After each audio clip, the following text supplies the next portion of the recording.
Your attention, please, ladies and gentlemen. You're watching the Yes Network, the home of champions.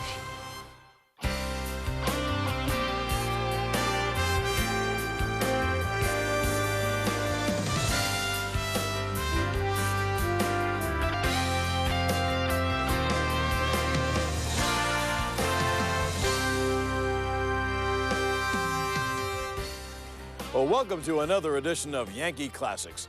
I'm your host, John Sterling. On April 18th, 1998, the Yankees took the field for their 75th home opener in the house that Ruth built. In the long history of the team's home debuts, this one might have been the strangest. In front of the biggest audience since the stadium was renovated in 1976, the Yankees beat the A's 17-13, the most runs ever scored in the Bronx.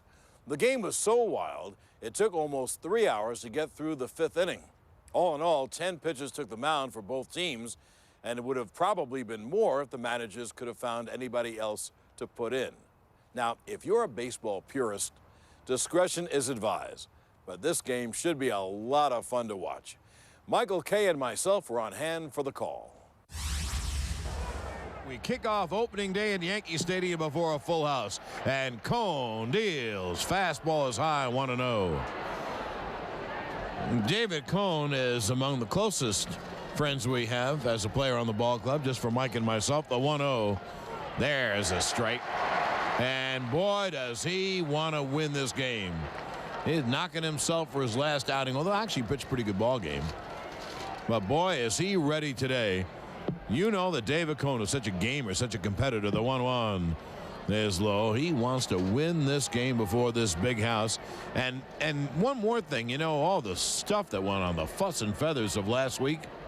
If the Yankees win this ball game, well, they're 500, and we've just begun. The pitch swung on and popped him up in back of short. Knobloch and Jeter converge. The wind takes it, and Knobloch makes the catch and falls down in shallow right center field. So the wind playing havoc with that pop fly, and Knobloch was able to hang on. And we want to watch that today on all pop flies or fly balls, no matter who's at bat, because apparently the wind is very brisk within the stadium. So Henderson pops up. Ricky was 5 for 26, no homers, 2 RBIs on the year. And by the way, he was 4 for 15 lifetime against Cone, now 4 for 16. Here's Jason McDonald, and he takes low. McDonald is a little switch hitter. He's playing center field these days for the A's. He's very quick, will steal a base. We don't know much about him as a hitter yet. The 0-1, that's up high. On the year, McDonald is 9 for 22, no homers and an RBI. The A's had their hitting lineup in with Stairs in the outfield and Mitchell DHing. The 2-0 swung on, pop foul back here, and the count 2-1. But then Mitchell came up with a flu, and so they have a much better defensive team with Ricky in left, where he prefers to play.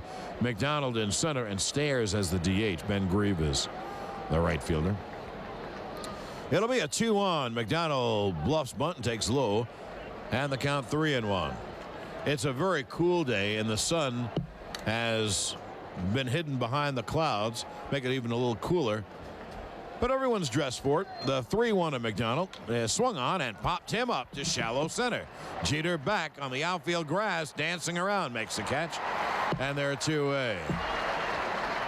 Well, we mentioned the wind, John, and the flags are whipping from left to right, and you can see it's really affecting the high fly balls. And you can also see along the left field facing to the upper deck, all the bunting is blown up on the top as well. It's not even hanging down straight, so the wind is going to play a role in this game. All right, here's Grieve, tall left-hand hitter with power, and Cone stays away on the outside corner for a strike. 314 down the right field line, 385 to dead right center in front of the bleachers. Cone's 0-1. There's a slider inside. 408 to dead center, then 399 to dead left center where the bullpens are, and then 318 down the left field line. The 1-1 swung on a miss. There's the splitter. Oh, what a splitter. Greaves swung at it from the left-hand hitter's batter's box, and that ball dove down and away, and it was almost in the right-hand hitter's batter's box. It'll be a 1-2. You hear the crowd imploring Cone the strikeout. Pitch is chopped up the middle and through to center field, a base hit. So Greaves singles up the middle. That was another splitter, and Greaves swung down on it, and the ball kangarooed right over the head of Cone. So with 2 outs, there's a runner at first, and here is Matt Stairs, a very good lefty hitter. Little squat, tough-looking guy, and home run power in his bat. And he's hit some home runs against the Yankees, especially here. Stairs originally was in the number 6 hole and playing left field, but John mentioned Kevin Mitchell, late scratch because of the effects of the flu, and they moved Stairs up to the cleanup spot where Mitchell originally was penciled in. Greaves leaves, and Stairs takes a strike. Cone, first of all, Cone throws every pitch. Fastball, curveball, slider, splitter, change, and he delivers them from different arm angles. To left-hand hitters, though, Cone's out pitch is the splitter. It'll be an 0-1. Fastball away. Everything is set up, though, by the fastball, and Cone still has a very good fastball. To right-hand hitters, I'd say the out pitch is more the slider, a late breaking slider that breaks down and away from the right-hand hitters. The key, down and away. It'll be a 1-1. Pitch is lined up the middle. There's a base hit center field. Greaves around second. He'll go to third. No, he holds as he turns second. That ball was rolled on the grass. He could have made third. Anyway, 2 outs, first and second. And that'll bring up another good left-hand hitter, Jason Giambi. I am really surprised he didn't go to third. I mean, I don't even think Bernie Williams would have made a throw if, in fact, Ben Grieve had advanced to third. Instead, he slowed down right before the bag and rounded it very slowly. That's bad base running. You know, one thing I want to say to all the fans listening, you have to hear the stats that Mike and I give you and everyone else gives you and accept them, but accept them just as the pitch to Giambi is a strike. I'll tell you why I say that. Yeah, you can accept them, but kind of liberally listen to them. Stairs was 1 for 8 against Cone. Well, you can take that stat and throw it out the window. Just had a base hit. Giambi is only 2 for 15 against Cone lifetime. It'll be an 0-1. Swung on and popped foul out of play, third base side of the fastball up and in, and the count 0-2. Overall, Jason 9 for 23, 2 homers and 6 RBIs, and one of those home runs against the Yanks. This copyrighted broadcast is presented by authority of the New York Yankees and may not be reproduced or retransmitted in any form without the express written consent of the New York Yankees. It'll be an 0-2 to Giambi. Runners lead first and second. Cone holds a set. Now the 1-2. Strike 3. Fastball inside corner, frozen. At the end of a half, Oakland nothing. Yankees coming up at.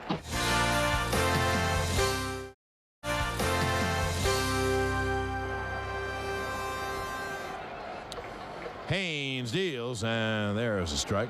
Knobloch is 9 for 25 on the year. A homer, 4 RBIs. Also has had 7 walks, so he has been on base exactly 50% of the time. 16 out of 32. He's had a great start with the Yanks. The 0-1. Fouled away. Fastball overpowered him. Haynes can really throw. Knobloch has led off a game for the Yankees, being on base 4 times out of the 7, 3 walks, and a home run. Lifetime, he's 5 for 12 against Haynes. He has pretty good numbers. The 0-2 low, which tells you that Haynes pitched against Minnesota, not against the Yankees, because Knobloch is one of the 2 Yanks who has some numbers. The other guy's only been up 2 or 3 times. It's silly to quote them. Anyway, it'll be a 1-2 to Knobloch. Haynes deals, and the pitch inside bounces, and the count 2-2. Haynes grew up in the Baltimore chain and came over in a deal a couple of years ago. And he has a lot of promise because, as I mentioned, he has a major league arm.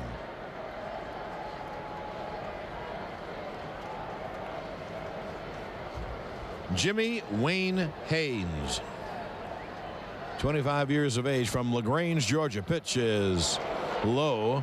And the count 3-2. LaGrange about 45 minutes outside of Atlanta. There'll be a payoff pitch to Knobloch.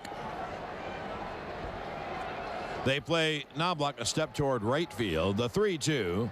Swung on and hit to right field and fairly deep. Grieve back. He's on the track near the wall. Makes the catch a couple of steps away from the wall. And there's one away. Just since we saw the A's, that's really only a few days ago, they made a great move, Mike. They got Mike McFarland, who wasn't playing from Kansas City. So now they have a veteran catcher behind Hinch. McFarland's a good player. Be a good tutor for him. And also, they need some right-hand power on this team, and he'll give them some power. Here's Jeter. He squibs one over first fair. It's a base hit. The ball lands foul. Strike one. Jeter, 6-for 30 on the year. No homers or 3 RBIs. Tell you one thing Knobloch and Jeter have done. They have stolen 6 out of 6. They will do a little bit of running for the Yanks. You know, you don't want to put pressure on people, John, but when you're Knobloch and Jeter on this lineup, you steal a base, you better steal it. You can't get caught. That's exactly right. The 0-1 low. That's why they'll do some stealing. You don't want them. You don't want anyone getting thrown out on the base pass, not with a lineup like this. Grieve is toward the line and shallow and right. The 1-1. Jeter fouls it straight back. And the count 1-2. Magadan at third, Bornegal at shortstop, Spezio at second, and Giambi at first. Rookie Henderson in left, the fleet Jason McDonald in center, and Grieve in right. And the rookie catcher A.J. Hinch catches Haynes. It'll be a 1-2. Swung on and line, John, the right field line. It is a foul ball. It disappeared from our view. You look at the umpire. And that ball, just because the stands jut out so near the line, that ball couldn't have been fouled by just a few inches.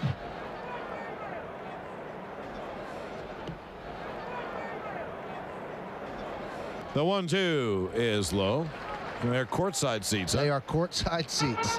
And one other thing is, I mean, it might come into play sometime during the season. There's 10 feet less foul ground.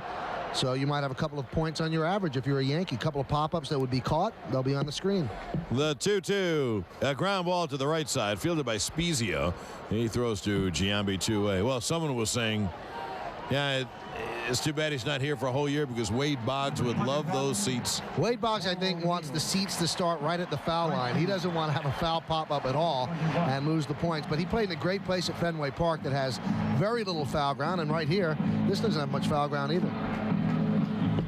Now 2-way, and here's Paul O'Neill. You notice how ganged up they were on Jeter because Haynes throws so hard. You can hit the ball the opposite way because you can't get around on it because Haynes really can throw. He deals to O'Neill, and that pitch is low and in. But when Spezio got the ground ball, he could have whispered and Giambi would have heard him. That's how close the second baseman was to first. ID, please. O'Neill is 8 for 28, no homers and 3 RBIs, and Haynes deals.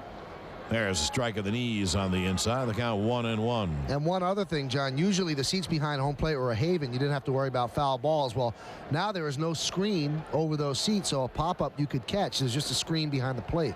The 1-1. Hit on the ground hard to first. Giambi fields, takes it himself, and Haynes works a 1-2-3. At the end of 1 inning of play, opening day at Yankee Stadium, it's scoreless.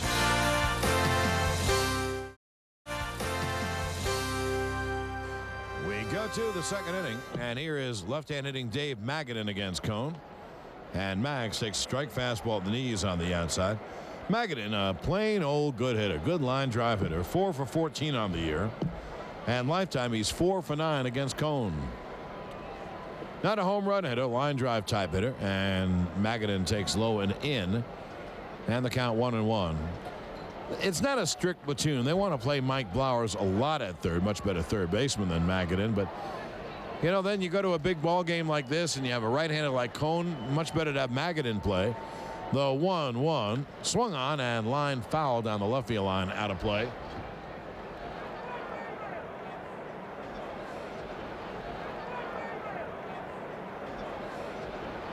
Cone's 1-2 inside.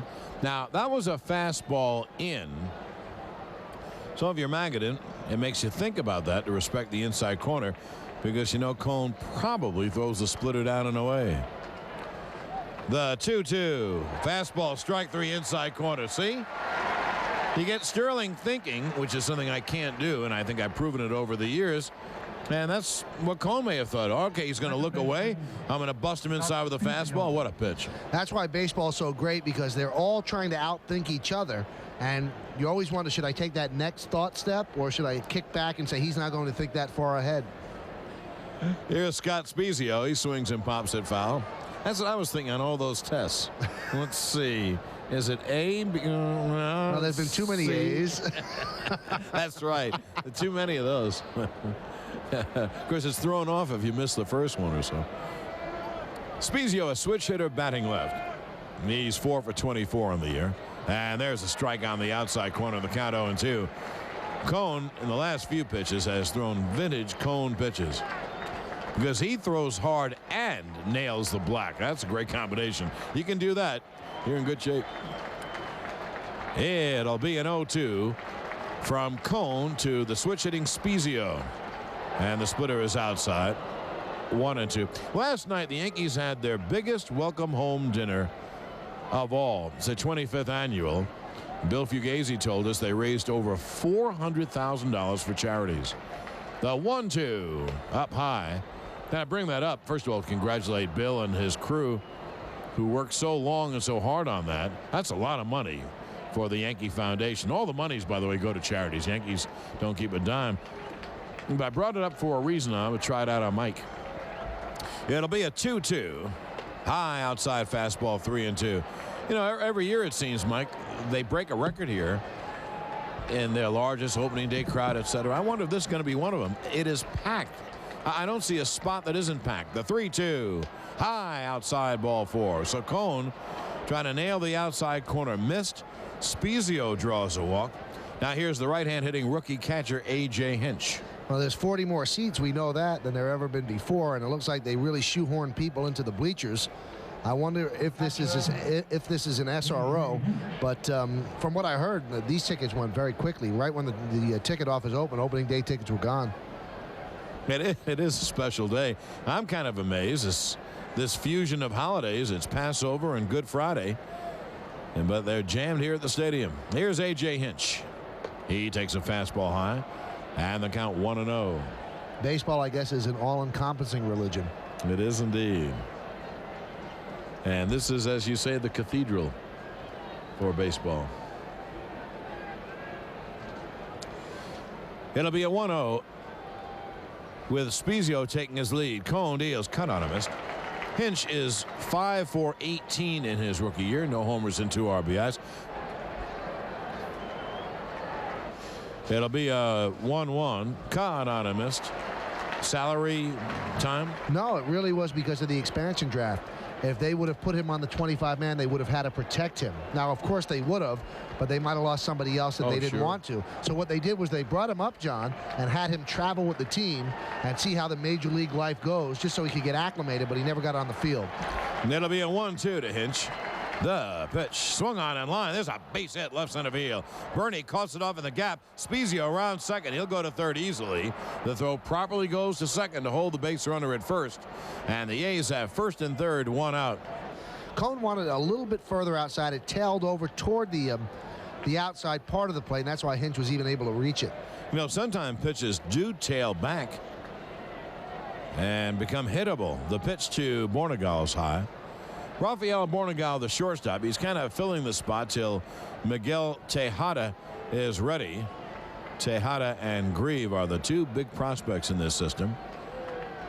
You know, as John said, there are pitches that tail back like a backdoor slider and or a backup slider, I'm sorry, and you wonder why they do that, because sometimes it's effective to have a tail back. The 1-0, there's strike.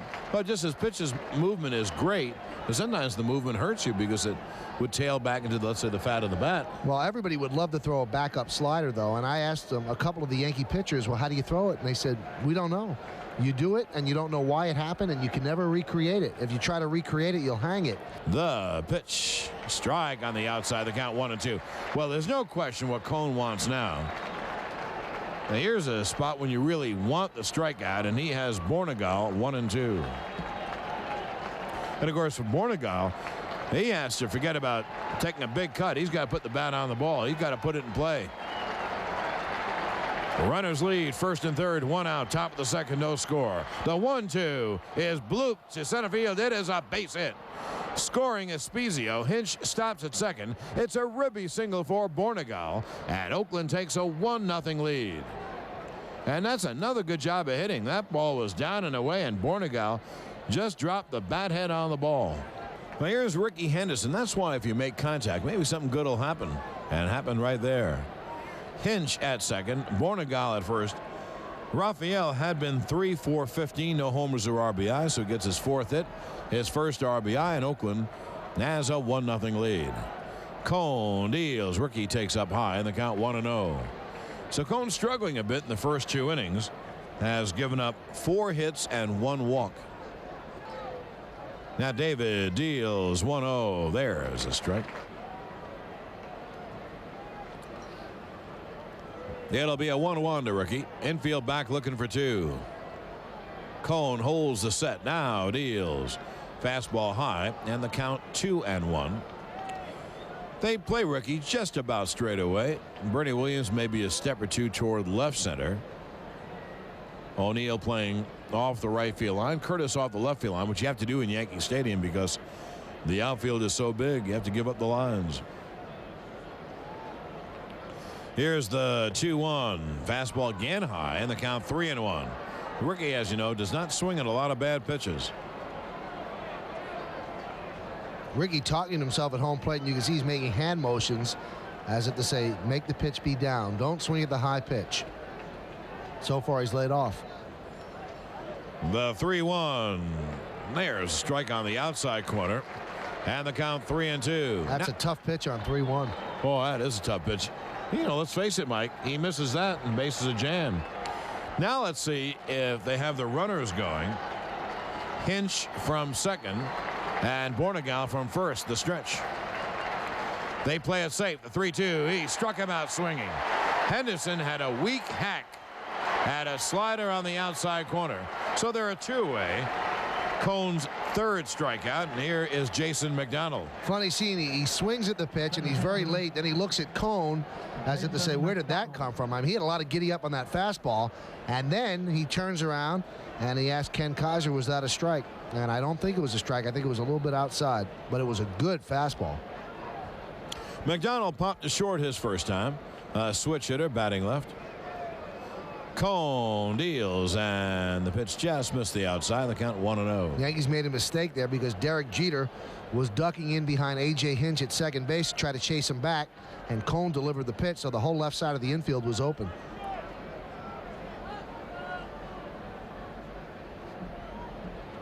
And it'll be a 1-0 to McDonald. That pitch is low, and Cone is promptly behind 2-0. The 2-0. McDonald takes outside, the count 3-0. So McDonald takes a moment out. I doubt he'll be swinging, not with Grieve on deck. You get McDonald on, and you get a big poke from Grieve, and you got a leg up on this game. 1-0 Oakland in the second. Cone at the belt. The pitch is low, ball 4. They're loaded up. So if Cone is going to get out of this mess with 1 run, he's going to have to get Ben Grieve with the bases loaded and 2 out. Well, you can see that Cone is working both sides of the plate. He's not using the middle of the plate at all. I don't know if he has any faith in his stuff today, but he's working the corners, and what he's not getting are the calls. And I'm not saying Ken Kaiser is doing a bad job behind the plate. He's doing a good job, but he is calling the strict 17-inch strike zone. He's not spreading that out at all, and Cone's going to have to deal with that and make adjustments. Now Cone to Grieve, and the pitch is lined on a hop. Base hit, right center field. 2 runs will score. Hinch scores. Bornegal scores. McDonald to third on the 2-run single by Grieve, and Oakland takes a 3-0 lead. And Grieve hit it like a shot. Grieve gets his 3rd and 4th RBIs. Here is Matt Stairs. 1st and 3rd, 1 out. Pitch is in for a strike. So Oakland grabs a 3-0 lead, and they deserve it. They've parlayed, let's see, 3 singles and 2 walks into 3 runs, and they have 1st and 3rd, 2 out, and a power hitter up there in Matt Stairs. The 0-1 is inside, and the count 1-1. So if the Yankees are going to win this, they're going to have to come from behind and provide some offense against Jimmy Haynes, and they haven't exactly tortured Haynes yet this year. It'll be a 1-1 to Stairs. Cone deals. Caught on and missed. And the count 1-2. Stairs trying to go deep right there. He really took a healthy cut. He was guessing on a pitch, and he swung right through it.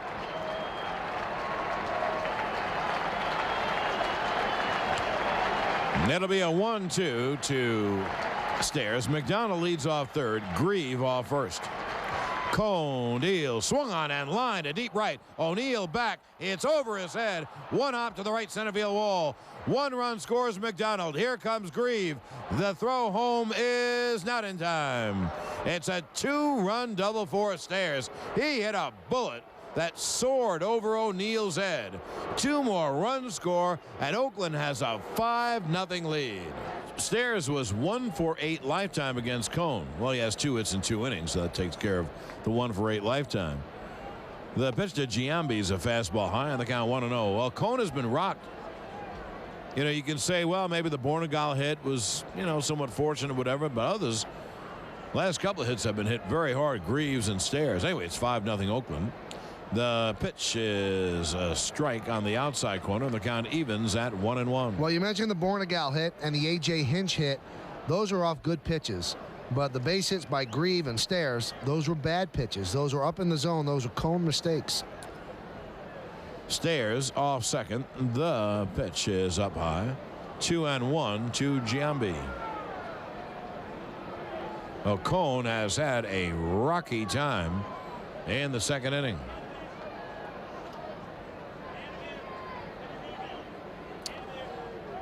The right-handed to the plate, and the pitch is fouled with his fastball. And then the count 2-2 to Giambi.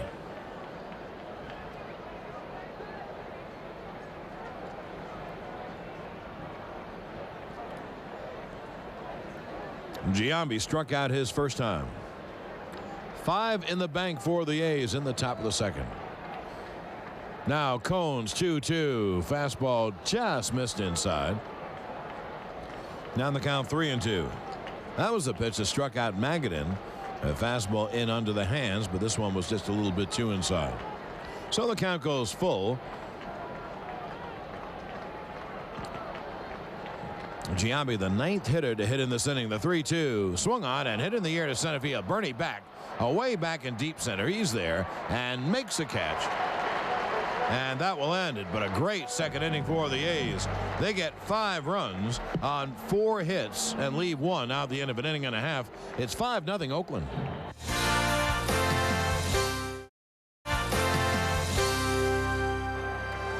Here's Bernie Williams leading off. And he takes low. Well, the Yankees have a lot of catching up to do. 5-run second for the A's, and the A's now have a big, fat 5-0 lead. Jimmy Haynes, the tall, hard-throwing right-hander, deals 1-0, and that pitch is low. Bernie 8 for 29 on the year, no homers and 3 RBIs. Always interesting to see how a young pitcher handles a lead. Sometimes they go out there and they get too fine. Sometimes they throw the ball over the plate. You saw what David Wells did with a lead against Seattle. He threw the ball over the plate, got hit for a couple of home runs, but Yankees had a very large lead. 5-0 is certainly surmountable. The 2-0 is low. Best thing if you're down 5-0 is to say, well, it's a second inning, so the Yanks have 8 more shots at least. Bernie ahead 3-0, probably will be taking, and he takes low. Bernie stayed there.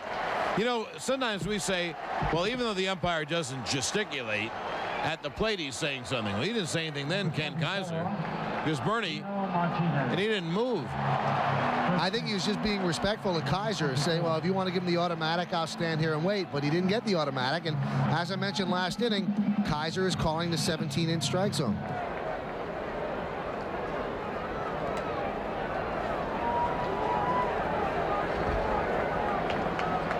Here's Tino. The pitch low outside, and the count 1-0.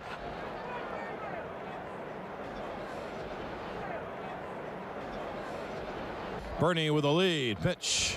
There's a strike at the knees on the outside. Pretty good pitch. Tino 6 for 28, no homers and 1 RBI. These guys are going to get started soon, and when they do, they will score a lot of runs. It'll be a 1-1. That pitch outside. So the Yankees have looked at 7 straight pitches to open up the inning. Bernie 4 straight bad ones, and Tino now ahead 2-1. 8:05 Minnesota at KC. Mike Morgan, no record for the Twins. Chris Haney, 1-0 for the Royals. 8:35 Toronto at Texas. Woody Williams against Rick Helling, both 1-0. Pitch line, there's a base hit left field. Bernie to second, holding on with the ball hit ahead of him. Tino reached out and took the outside fastball and hit a blur to left field. Here's the crowd noise for Darryl Strawberry. And Darryl was in a good frame of mind before the game, smiling in the clubhouse and feeling good about how he ended the road trip. He got his stroke back, and now what you look for him to do to take his stroke to the next level is to start banging balls to left center field. In Seattle, he pulled a couple of home runs, and that's all well and good. But when he takes it to left center field, you know he's got the full scope of his swing. And, Mike, it looks like Haynes trying to stay away, which I understand from the hitters, and he deals outside 1-0. Tino just took a ball to left field. And one thing about left center field here, it's great for hitters. There's a lot of left center field.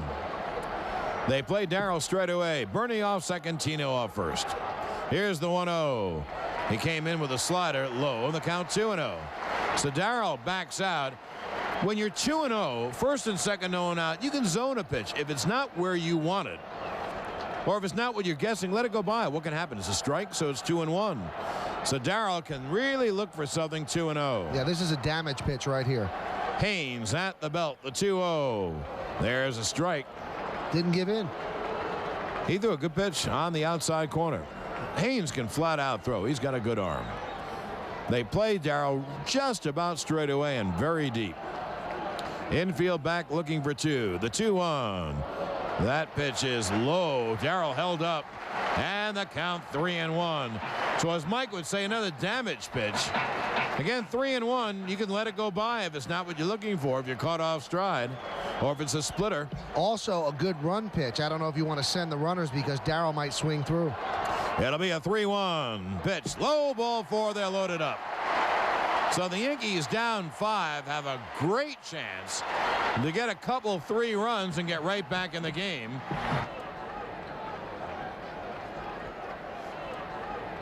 Here's Chad Curtis. The pitch is low, 1-0. Bases loaded, no one out. On 2 walks, sandwiched around a single by Tino. Bernie Williams off third, Martinez off second. The straw man's off first. Curtis, a guy who's had nothing but big hits this year. The 1-0. Swung on and hit in the air down the right field line. Grieve toward the corner, near the line, makes the catch. Bernie tags, he scores. Tino tags, he goes to third. It's a sac fly for Curtis. The Yankees get on the board, and Oakland has a 5-1 lead. Well, he was the king of the sac fly last year, and he lofted that down the right field line. Looked like it might go into the stands, but it didn't. I'll tell you one thing, and we've been warning you about this all day. The wind really carried that a lot deeper than I thought it would go. Well, here's a fairly important at bat for Scott Brocious. Tino tagged and went to third, so another fly ball or a slow ground ball gets a second run in. The pitch, Brocious takes low, and the count 1-0. 10:05 start, Houston at LA. Shane Reynolds 1-0 the Astros. Ramon Martinez 1-1 Dodgers. 10:05 Arizona at San Diego. Andy Bennis 1-1 for the Diamondbacks. Kevin Brown 1-0 for the Padres. And 10:35 St. Louis at San Francisco. Todd Stottlemyre 1-0 for the Cards. Danny Darwin 1-0 for the Giants. That's the scoreboard. The 1-0 fouled away right field side. Curtis was 3 for 12 with 2 homers, and now he has 7 RBIs. So would you say that's production? He has 3 hits and 7 ribbies. Of course, he's had a couple of 2-run home runs and a 2-run double. First and third, 1 out. It'll be a 1-1 to Brocious. That fastball low, and the count 2-1.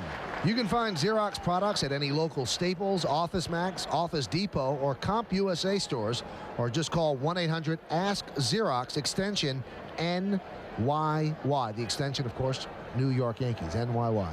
Got it. Brocious 7 for 24 on the year. Looking for his first ribby. The 2-1. Swung on. There it is to deep center field. Back is McDonald. He will make the catch. Here comes Tino. And there is a sac fly for Brocious, his first RBI as a Yankee. And the Yankees now trail 5-2.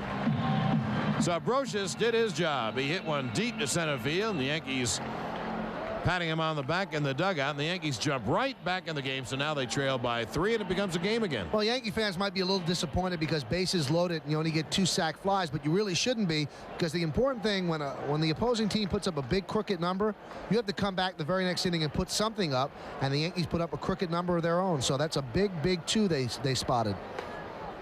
Pitch out is ball 1. They thought Strawberry was going, Oakland, and pitched out. Girardi steps in. He is 0 for 8 on the year, looking for his first hit.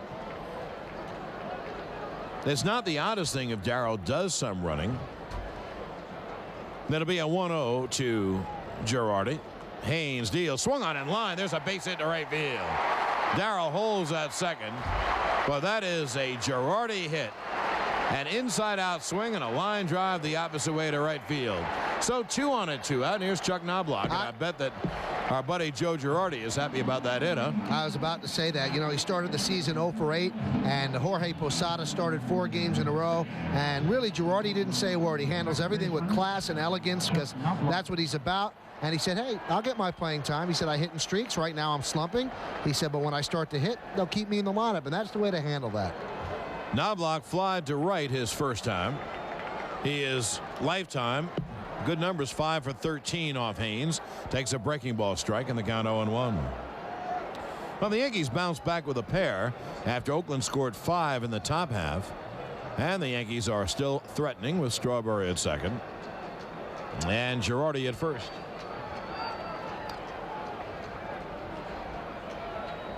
Haynes deals. Knobloch leans away from a high fastball, and the count 1-1. The right fielder Grieve plays in a couple of steps. As hard as Haynes throws, you can see guys heading to the opposite field. So Grieve is in to try to cut off that line drive. Well, we saw in Oakland that Grieve does not have the greatest arm in the world, so Strawberry running with 2 outs should be able to score on a single to right. We'll see. That'll be a 1-1 inside as Knobloch twists out of the way, and the count 2-1. Now, of course, a walk to Knobloch. Then you put 2 runs in scoring position. The Yankees have good speed on the bases. Strawberry with those long legs eats up ground, and Girardi runs very well. And for a catcher, he runs absolutely great. It'll be a 2-1 from Haynes. And there's a strike. The count 2-2.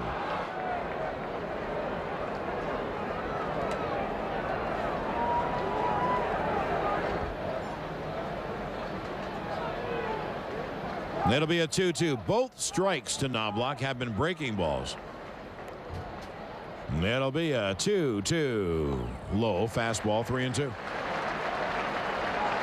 So the Yankees get a break here. Now the stretch. And the 3-2. Swung on, hit on the ground toward short. Bornegal fields. The long throw is in time.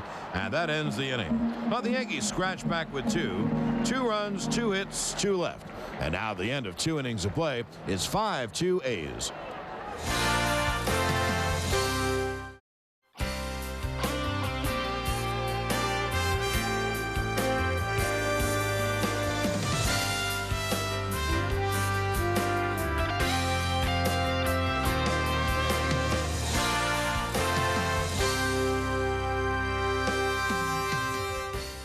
Dave Magadan leads off. He struck out looking his first time and grounds it foul. In fact, he struck out to begin last inning, and then the A's scored 5 runs.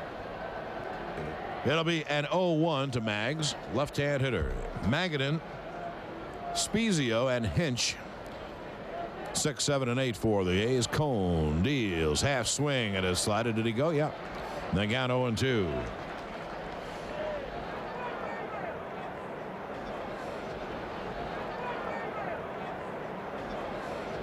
Here's the 1-1. Magadan hits a little pop fly off third, but it's going to hit the seats.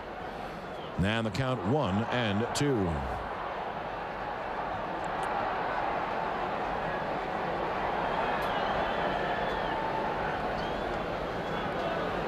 Magadan took a call third strike last inning. But then a walk. 2 singles scored a run. Another walk loaded him up. Grieve singled in 2. The pitch swung on, pop foul, out of play. Stairs doubled into, and Oakland had 5 runs. The Yankees got 2 back. So 5-2 Oakland as we hit the 3rd.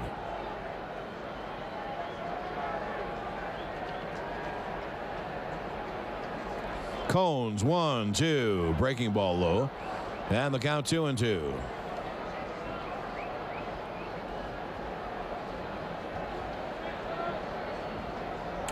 The sun has reappeared, illuminating the field. The 1-2, foul straight back by Magadan on a high fastball.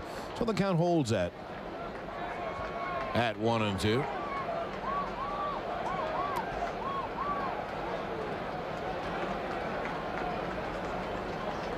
And the stadium looks in tremendous shape, as Casey Stengel would say. Tremendous. That'll be a 1-2. Half swing and a breaking ball. Did he go? He did. So Magadan gets punched out again. Cone gets his 3rd strikeout. And there's 1 away. You know, the interesting thing, we should give you these numbers. Sometimes you can take the stats and drop them right in the East River, and it wouldn't hurt at all. Magadan 4 for 9 against Cone before today, and he's had 2 strikeouts. Spezio pops it up to shallow left center on the first pitch. Curtis calling, and Chad makes a catch in left center, and very quickly there are 2 away. So a fly ball to left by Spezio, and here is the catcher, A.J. Hinch.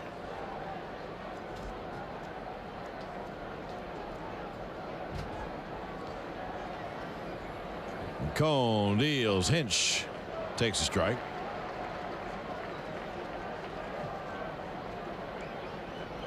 And the count 0-1.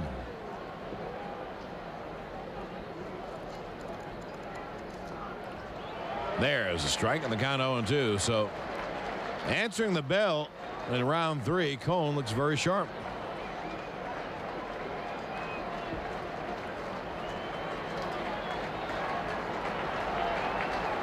Now Cone to the wind. Here's the 0-2. Swung on, hit on the ground up the middle and through to center field. It is a base hit. Hinch singles to center with 2 away. Here is Rafael Bornegal. Hinch has a perfect day going for him. Bornegal dump. Cone holds the set and deals, and the pitch is low.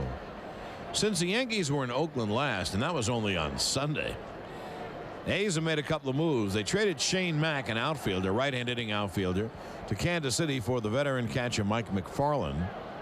And they sent down an infielder, Jason Wood. Here's the 1-1. Swung on and hit in the air to right center field. Bernie trots over. He's there in right center to make the catch. Cone is out of the 3rd. No runs, a hit, 1 left. Now at the end of 2.5, 5-2 A's.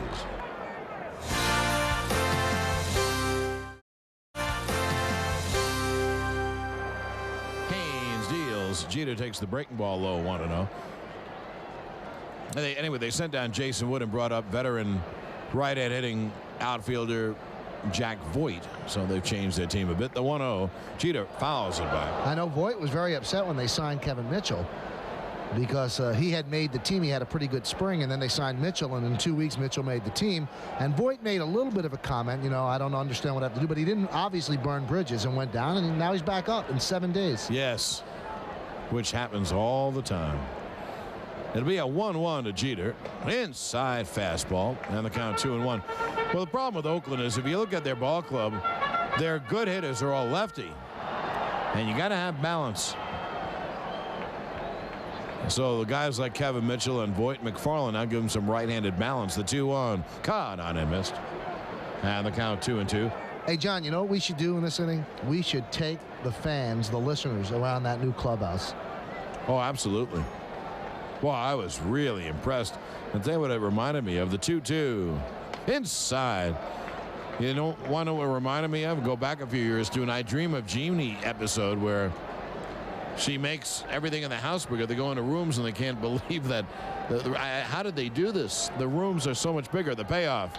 Swung on and looped to right field. Grieve going back toward the well in right field. He makes the catch.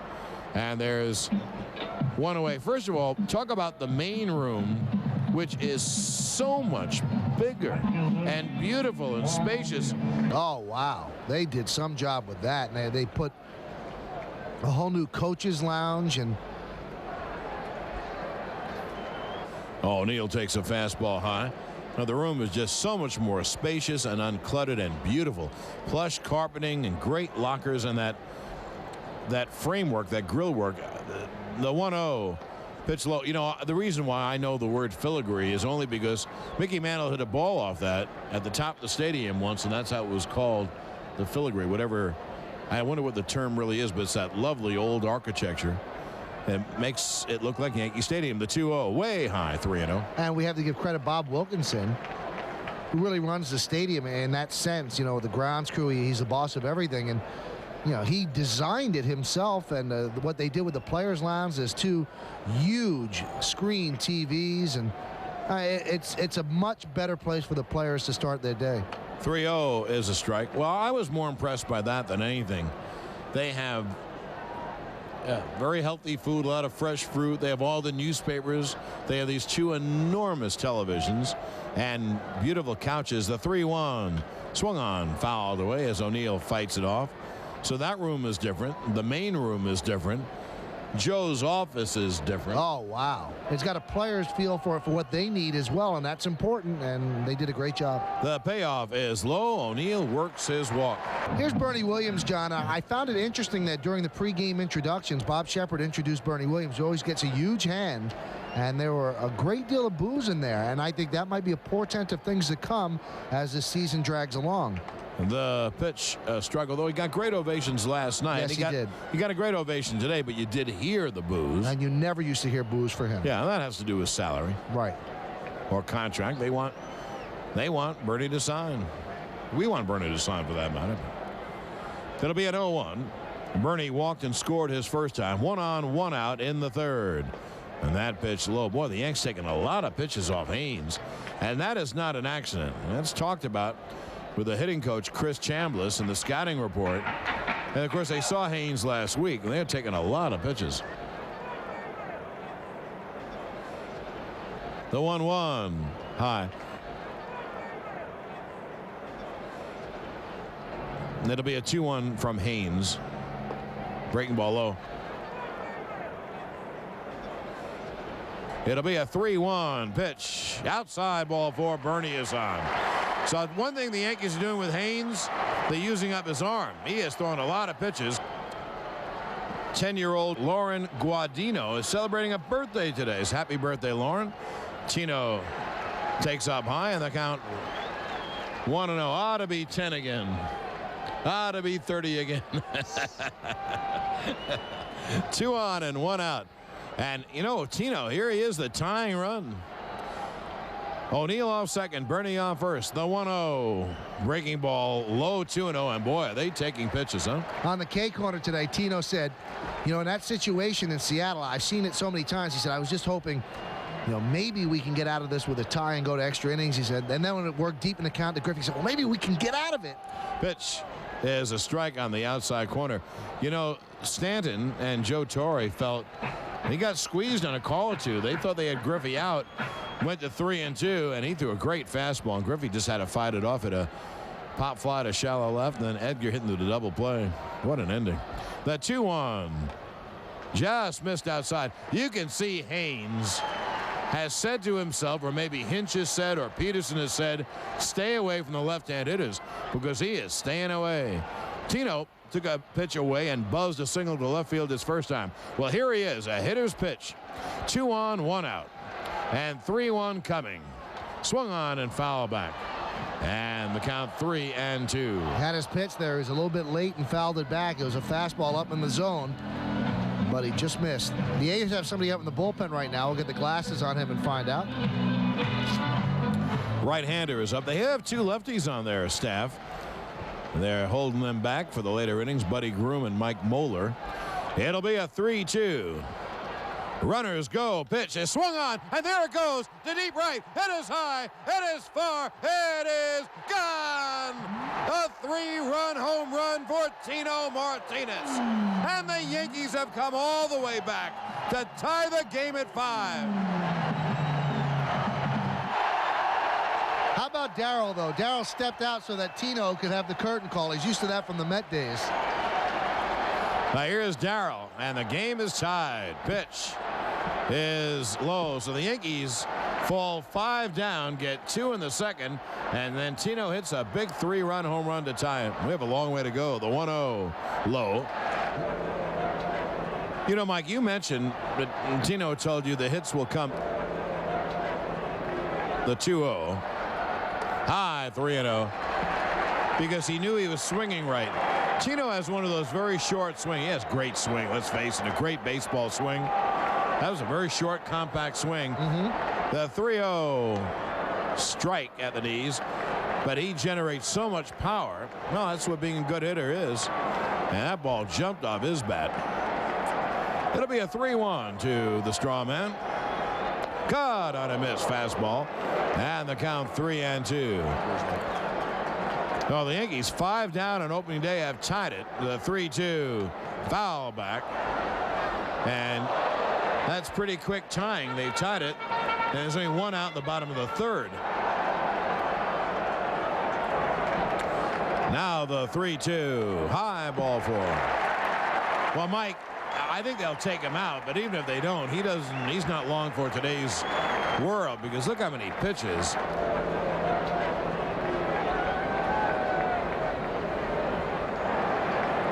Here's Chad Curtis. Strawberry goes. Pitch is taken. The throwdown is not in time.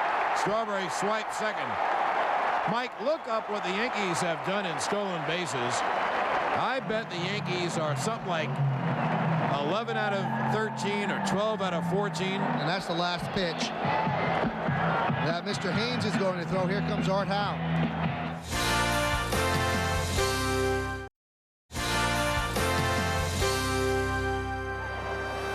The first pitch was a strike to Curtis. The scoreboard has 0-0, but it's 0-1, I think.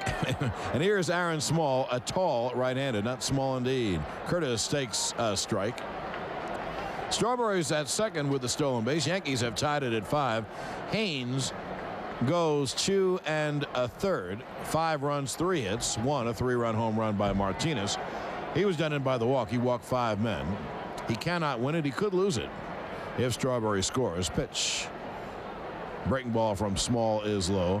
Well, the scoreboard has 1-1. Mike, there have been 3 pitches. Am I right? Please don't doubt yourself. You're right. You think it's 1-2? Yes. TV has 2-1. Small deals. Fouled away. Well, now it's 2-2.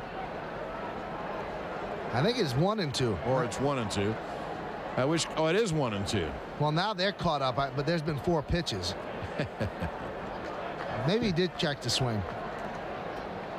Aaron Small is from Oxnard, California. Strawberry dancing off second. Pitch is a slow ground ball toward third. Tough play. Magadan fields no play. Curtis beats it out. It was a breaking ball, and Curtis was totally off stride, almost threw the bat at the ball, and he hit what is called in baseball a swinging bunt. Little slow ground ball down third. Magadan's not exactly Brooks Robinson, so Curtis beat it out easily, and the Yankees have 2 on and 1 out for Scott Brocious. Aaron Small, 6'5", 226 pounds. Ready to deal to Brocious, and that pitch is low, 1-0. Boy, has Oakland pitchers thrown a lot of pitches today. Small. The Yankee runners lead off first and second, and the 1-0. That's low, 2-0. Taking Small a long time to make it in the big leagues. His first year was 1989 in Medicine Hat. It'll be a 2-0 to Brocious. Line hard, base hit left field. Strawberry goes to third. They'll wave him on Ricky's arm. Here comes the throw. It is cut off. Strawberry scores. It's a base hit. And an RBI for Brocious. And the Yankees take a 6-5 lead. Well, and they showed no respect for Ricky Henderson's arm because he was ready to throw and Strawberry hit third. I'll tell you what, aggressive coaching there by Willie Randolph, waving Strawberry all the way. Well, Brocious gets a hit and his second RBI of the day. Here's Girardi, 2 on, 1 out. The pitch is a breaking ball strike. Now that run is charged to Haynes. That's why he could lose the game. That's the last run that will be charged to him. Small is responsible for Curtis and Brocious. Well, at the end of the lineup doing the job. Curtis a sac fly and a single. Brocious a sac fly and a ribby single. Girardi a single. The 0-1 line like a bullet, base hit center field. Rounding third is Curtis. He will score. On to third goes Brocious. He's there. It's a base hit and an RBI for Girardi. And the Yankees now take a 7-5 lead. There might be an error. There might be. McDonald fumbled the ball as Brocious was heading toward third. But the base hit almost took the head off Aaron Small. There was a fumble, but I don't think that really is an error because Brocious was going to go to third anyway. Here is Knobloch. First and third, 1 out. A run could score on an out. Small deals. Knobloch fouls at first base side, out of play into the upper deck. Oh, and off a fan's hand to the lower deck. So the Yankees get 5 in the inning and are still going on and lead 7-5. The right-handed at the belt. It'll be an 0-1 to the Knobber. He fouls it straight back, and the count 0-2. I will get a kick out of the attendance that we get, probably the 7th inning or so, to see if it's 55 or even 56. It'll be an 0-2 to Knobloch. Pitch swung on and chopped up the middle. It is grabbed by Bornegal. Touches second. Throws to first. Great double play by Bornegal. And that ends the inning. But the Yankees get 5 runs on 4 hits and leave 1. And now at the end of 3 innings of play, 7-5 Yanks.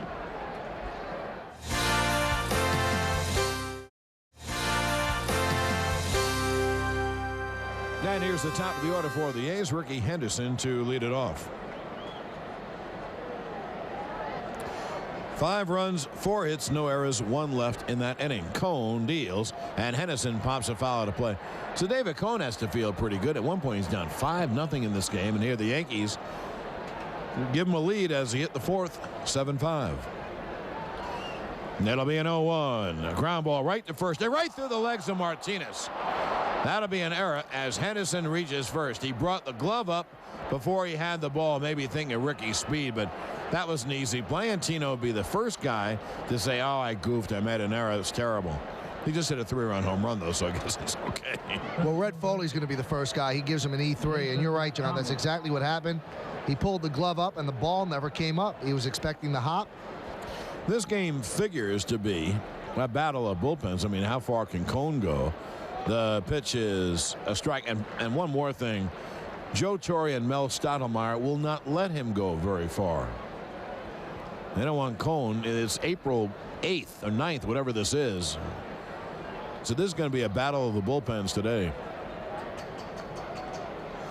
McDonald to switch it to batting left. Takes inside the ball, gets away from Girardi, and on to second goes Henderson. And we'll see how they score it. It should be a pass ball because he didn't get his glove down. It would not have bounced if he caught the ball. I think it has to be a pass ball. I would agree. I think I'll mark it that way. Which assures us that it'll be a wild pitch. Something like that. The 1-1 is a drag bunt toward the mound. Cone fields, turns, throws, got him. On to third, Henderson. Now they can give him a sacrifice, but he wasn't sacrificing. He was bunting for a hit. He just didn't get the drag past the mound. When do they plan to give us pass ball a wild pitch? I certainly haven't heard it if they've given it. I would not give up the run here. I don't know why the infield is back. There's a runner on third. The ball goes through. Okay, it's a single. I would play the infield back if it was second and third, but I don't agree with having the infield back here and giving up this run. I don't like to give up runs at any time, so I'm with you there. And I've always felt that way. The 1-0 is low, and the count 2-0. No one is rooting for that run not to score more than Tino Martinez. You know how badly he feels. It'll be a 2-0 to Grieve, and Cone deals splitter low on the count 3-0. Grieve is 2 for 2 with 2 RBIs.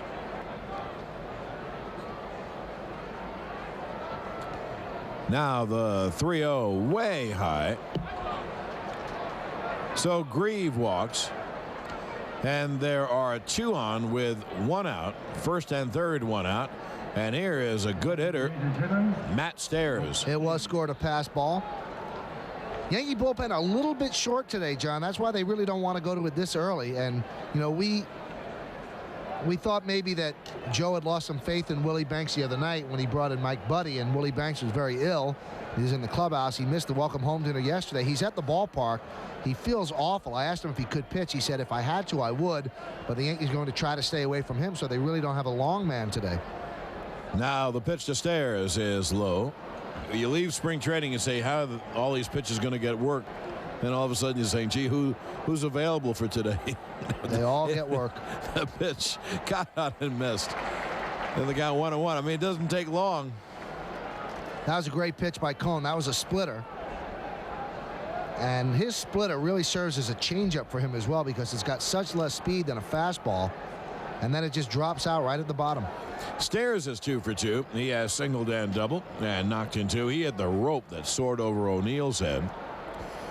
Tying runs are on. Go ahead run at the plate. Pitch up high, and the count 2-1. Cone has thrown a lot of pitches, and we're just in the top of the 4th.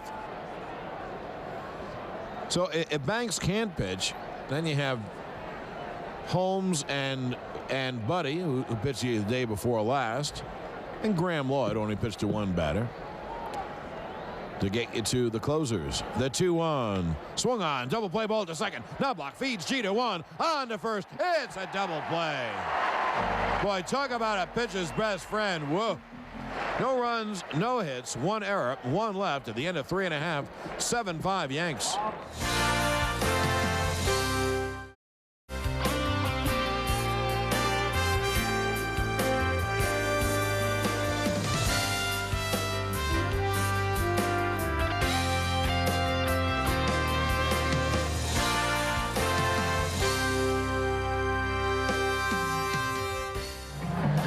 Well, that double play to end the inning got Cone and the Yankees out of a big fat mess. And Jeter takes outside 1-0, and we hit the bottom of the 4th inning. It has been a wild game. 7-5 Yanks. Small deals. Another breaking ball low.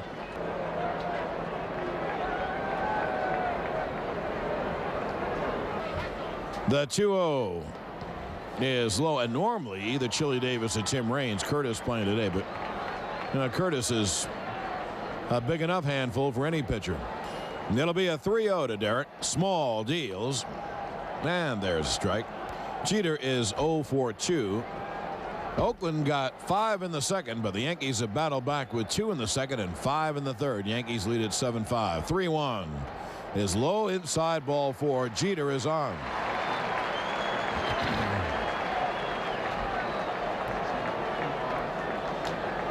And there's the pitch to O'Neill, high outside. It'll be a 1-0 to O'Neill. Jeter with the lead. Aaron Small checks the runner. There goes Jeter. The pitch is grounded to short. Bornegal fields, stumbles, throws out O'Neill, and they hit and run Jeter to second. You know what? Jeter would have had that bag. He got a great jump. And also good scouting by the A's, because they know how O'Neill can go the other way. So when the hit and run was on, they covered with the second baseman. And that's how tough that play was going to be. Anyway, Bornegal stayed at home. He made the play. Here's Bernie. Small deals. Breaking ball low, and the count 1-0. It'll be a 1-0 to Bernie.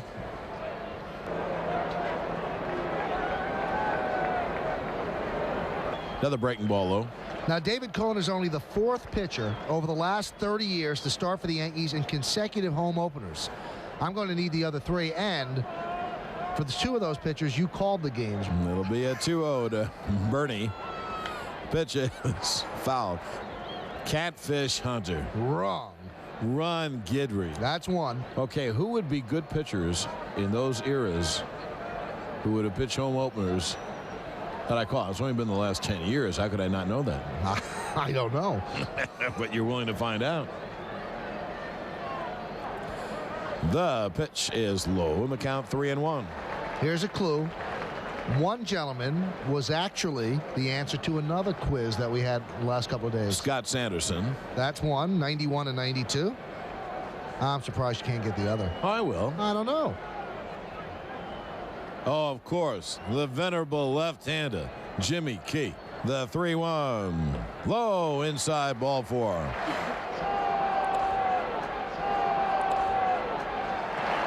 I'll tell you what the fact of the day might be next year. The record number of pitches and walks this opening day. Now here's Tino. 2 on and 1 out. Yankees leading 7-5, trying to bust it open. Pitch is a slider inside, and the count 1-0. Standing next to me,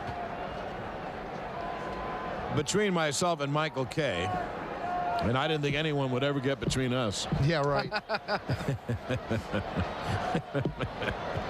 It'll be a 1-0. Well, got to give him a proper introduction. It'll be a 1-0 to Tino. That pitch is low. The two-time mayor of New York City, our #1 citizen and buddy, Rudy Giuliani. And right after this pitch, we'll start to talk. It'll be a 2-0 to Tino. Way outside 3-0.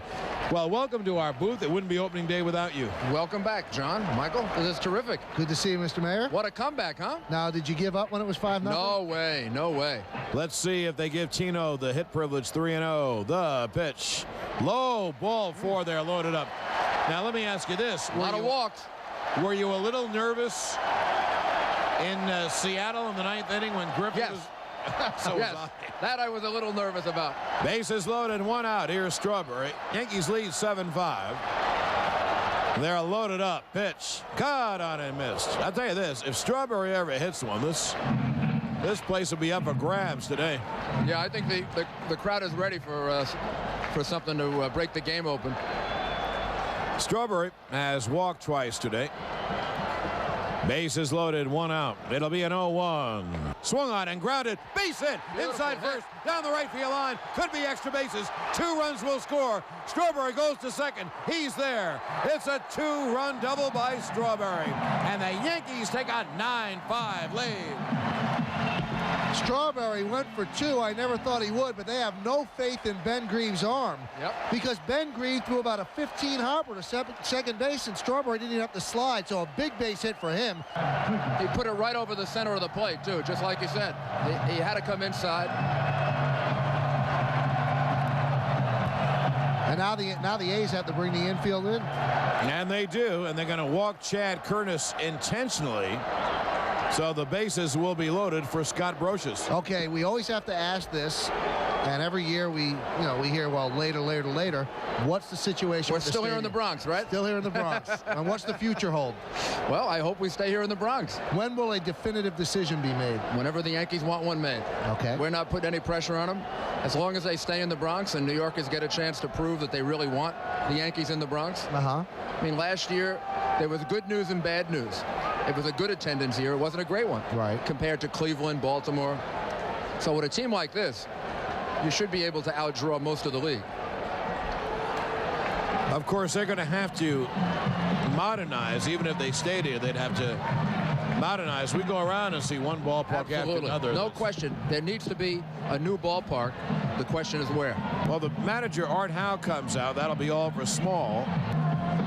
And we will duck out.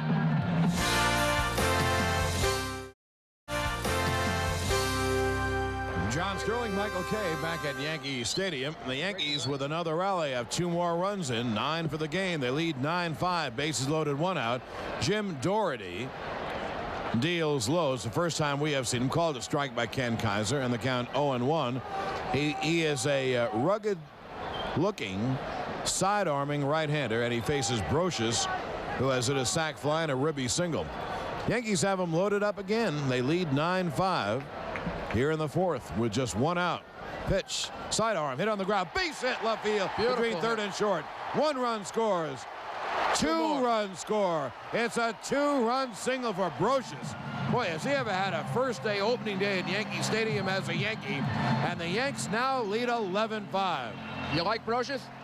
Yes. I like the way he plays third base. Oh, great. I never had watched him before until the preseason and then the first couple of games of the year. I think he's a high-quality third baseman. 4 RBIs for him in this game, so he has had a great home opener. And the Yankees have had a great home opener so far as well. The only negative is the top of the second inning, but they have quickly erased that. Now they lead 11-5. Here's Girardi, who is 2 for 2. Still only 1 out. Breaking ball is outside. Well, it could be that we will capture you and keep you prisoner here in the Yankee booth all year if you're going to bring in runs like this. Hope David Cohen's doing okay in the dugout. He may be asleep in the dugout. But still only 1 out. Great rally. No one has made out on the Yankees from the 4th spot all the way down except for 2 sac flies, and that's not an official at bat. That's amazing. Pitch. Girardi. It's a fly ball down the right field line, tailing foul and in the seats. Wanted to touch on one more thing about the stadium. You said they need a new ballpark. Would you, if they decide to stay in the Bronx, would you build a new ballpark here, or would you refurbish this one again? We do either. I mean, whatever made the most sense. Right. But they need a modern ballpark with more room, more amenities. So do the Mets. I mean, both of them do.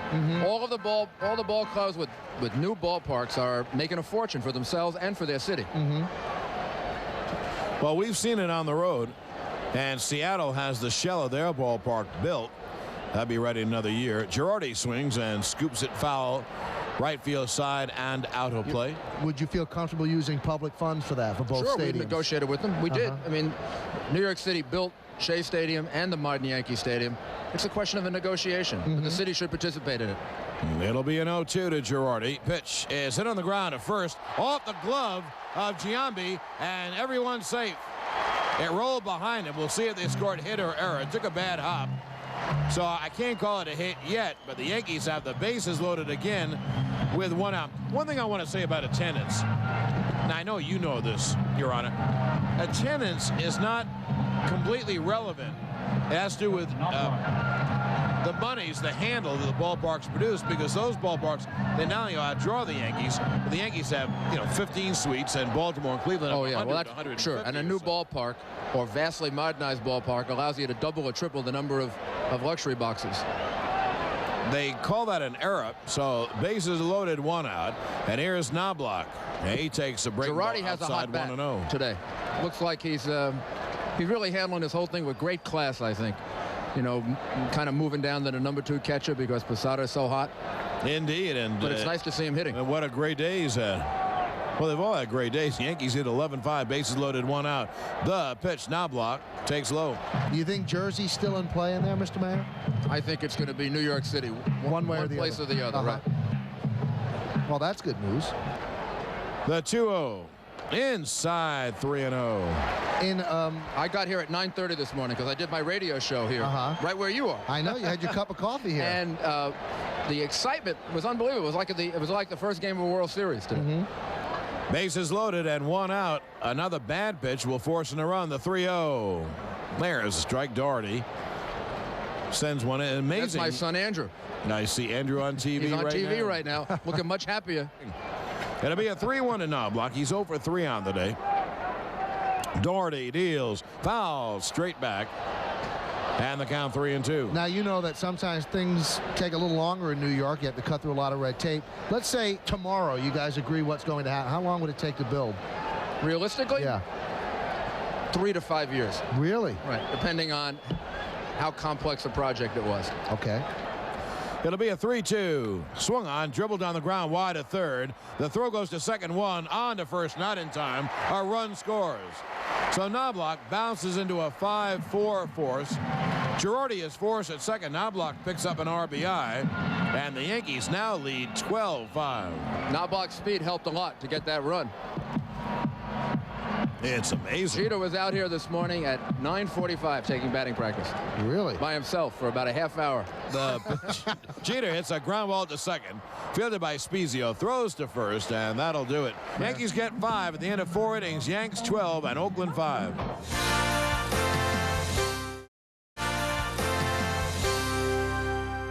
Jason Giambi. Line base hit center field by Giambi. So Jason smacks a single to center. That's the 8th hit off Cone. Here's Scott Spezio taking low, 1-0. Runners lead, second and third. It'll be a 1-0. That pitch is low, and the count 2-0. It'll be a 2-0 to Spezio. Giambi, the runner at third, and Dave Magadan, the runner at second. Now Cone deals, and the pitch is low, and the count 3-0. The automatic is in there for a strike. If this goes on, this pattern continues. Well, the pattern continues at the end of 8. It'd be 24-10. But I would have to ask Elias. The 3-1 swung on and nub foul up the first baseline. What the record is for most pitches thrown in a game, and if we're close. The runners lead, second and third, no one out. It'll be a full count pitch to Scott Spezio. Hammered on the ground at first. Martinez knocks it down, recovers, flips to Cone, in time for the out. A run scores. So Giambi scores. On to third goes Magadan. It's a ribby for Spezio, and it's now a 12-6 ball game Yanks. Well, it's very obvious that the dirt around first base is not giving Tino Martinez a true hop. He was down. He stayed down for that one. It took a last-second hop and really smashed against his chest. He'll have a black and blue there. I think he got him on the chin as well, but he scrambled forward, got it, and flipped a strike to David Cone, who just beat Spezio. But they have to watch out at first base. That's 2 now that Martinez has mishandled. Here's the catcher, A.J. Hinch, who's 2 for 2. Cone deals, strike on the inside, the count 0-1. It must be a little strange for Martinez because, you know, you just come off 3 games on artificial turf where all the hops are true. And the Yankee Stadium infield is a very good infield, but it might be a little bit clumpy over there at first base, and they're taking bad hops. I'm a little clumpy, too. The breaking ball is outside, the count 1-1. You can't be fixed, though. The infield can. No, I certainly can't. That is your lot in life now.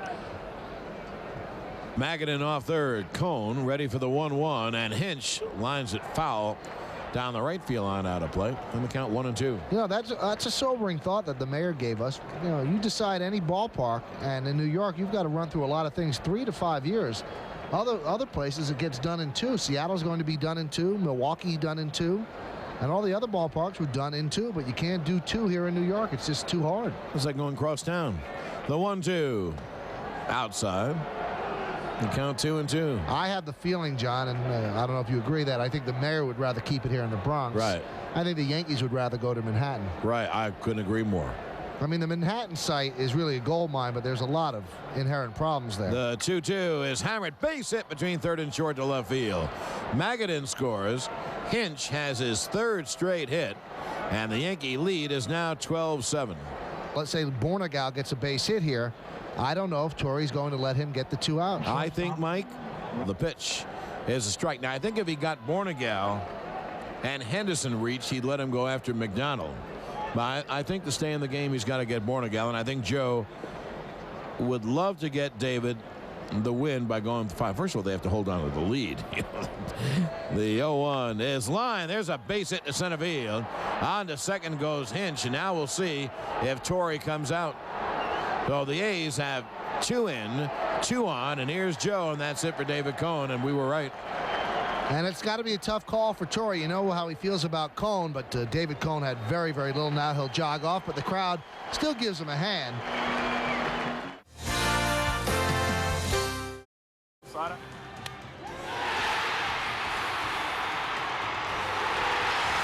And you're watching, yes.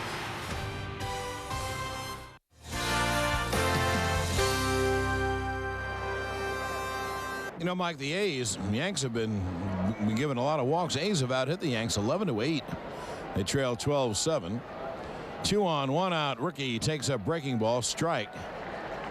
Holmes figures to have a better breaking ball. That mile-high altitude, not very good to breaking balls. Doesn't break much. The 0-1 swung on and line to right field. It's a base hit. O'Neill fields, and they'll hold the runners. Bases loaded, 1 out as O'Neill comes up firing. Hinch did have to play it safe. That's the right thing. You want to make sure the ball gets through. So the A's have the bases loaded and 1 out. And here's Jason McDonald. The center fielder, Jason McDonald.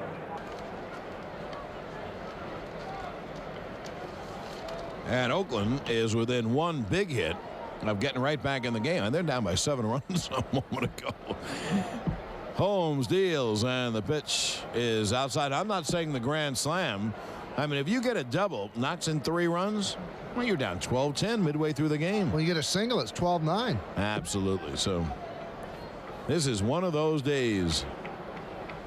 Holmes 1-0 is low outside, and the count 2-0. Bases loaded, 1 out, 2 in, 2-0 to the hitter, the switch hitter Jason McDonald. Pitch is high, 3-0. And you know, not only is Holmes in deep trouble, but he's getting in deep trouble because, you know, McDonald's a little line drive type hitter, but then the big hitters come up: Grieve, Stairs, and Giambi. It'll be a 3-0. Strike on the outside corner, and the count 3-1. Hinch at third, Bornegal at second, and Ricky Henderson at first, and just 1 man out. And here's the 3-1. Swung on, grounded up the middle. It's a base hit center field. 2-run score. Henderson on to third. Bernie's throw to second. A 2-run single for Jason McDonald. And the A's have closed within 12-9. I think Jason McDonald is on his way to being a pretty good player. He has shown against the Yankees that he can put the bat on the ball. He's very fast. Switch hitter, and he fought off a pitch and hit a ground ball right up the middle for a base hit. Grieve is 2 for 2 with a walk.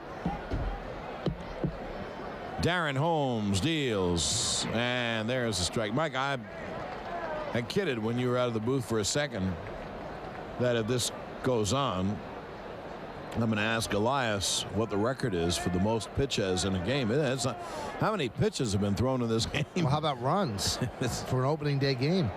The pitch is a breaking ball low, and the count 1-1. It is 12-9, and we're in the top of the 5th, and there's only 1 out.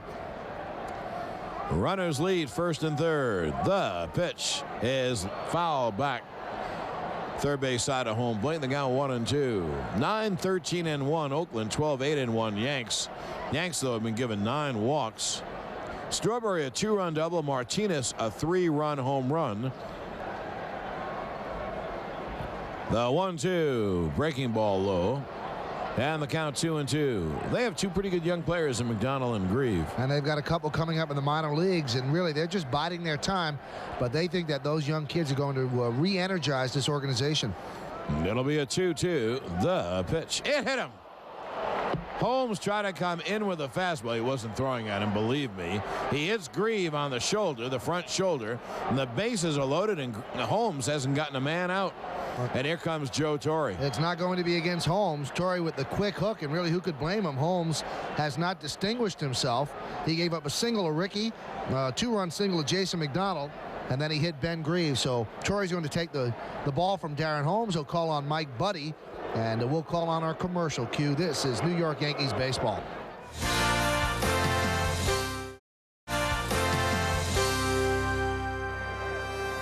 Bases loaded, 1 out. Opening day at the stadium. Packed house. He's trying to protect the 12-9 lead. Here's Matt Stairs, good lefty hitter. Pitch is low, breaking ball, blocked by Girardi. Oakland blew a 5-0 lead. The Yankees at one point had a 7-run lead, and that's down to 3, and the tying runs are on base. Henderson at third, McDonald at second, Grieve at first. The 1-0 is low. Sounds like a law firm, doesn't it? Henderson, McDonald, and Grieve. It'll be a 2-0 to Stairs, who is 2 for 3 on the day with 2 ribbies. In a ball game that's going to threaten to set records. The 2-0. Swung on and nubbed on the third baseline. Brocious fields, bobbles, throws. Not in time. Bases loaded. Brocious would have had him if he hadn't bobbled, so that should be an error. They'll give Stairs an RBI. It'll be an error on Brocious, so the bases are reloaded, and it's now a 12-10 game. He had it, and then he bobbled it, grabbed it in one motion, fired off balance, but Stairs beat it out just by a little bit. Now Stairs gets a ribby, though, because even if he had thrown him out, the run would have scored. And now here is the 10th batter to bat in the inning, Jason Giambi. He swings. It's a ground ball off the glove of Martinez to right field. It's a base hit. 2 runs will score. On to third stairs. It's a 2-run single for Giambi, and the A's score 7 runs in the 5th. They've tied the game at 12.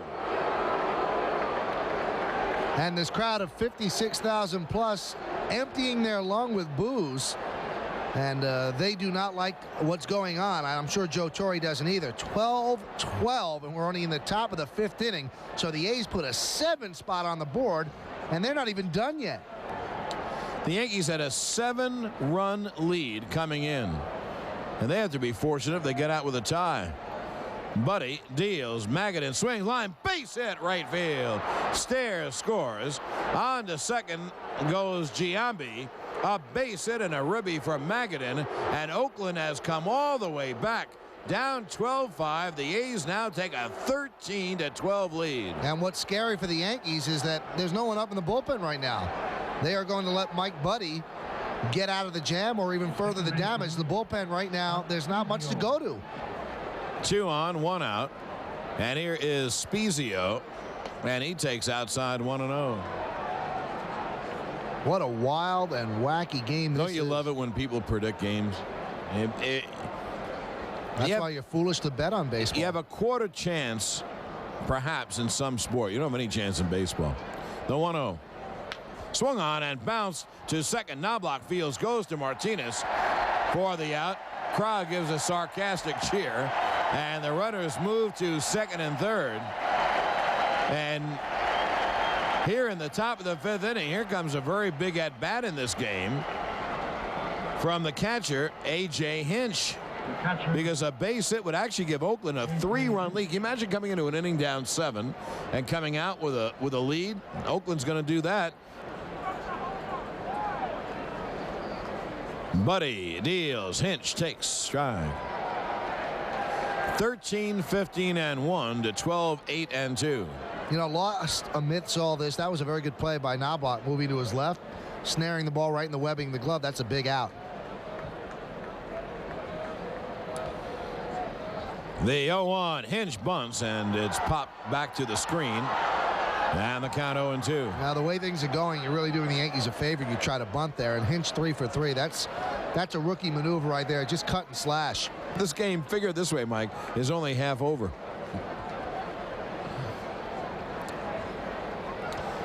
It'll be an 0-2.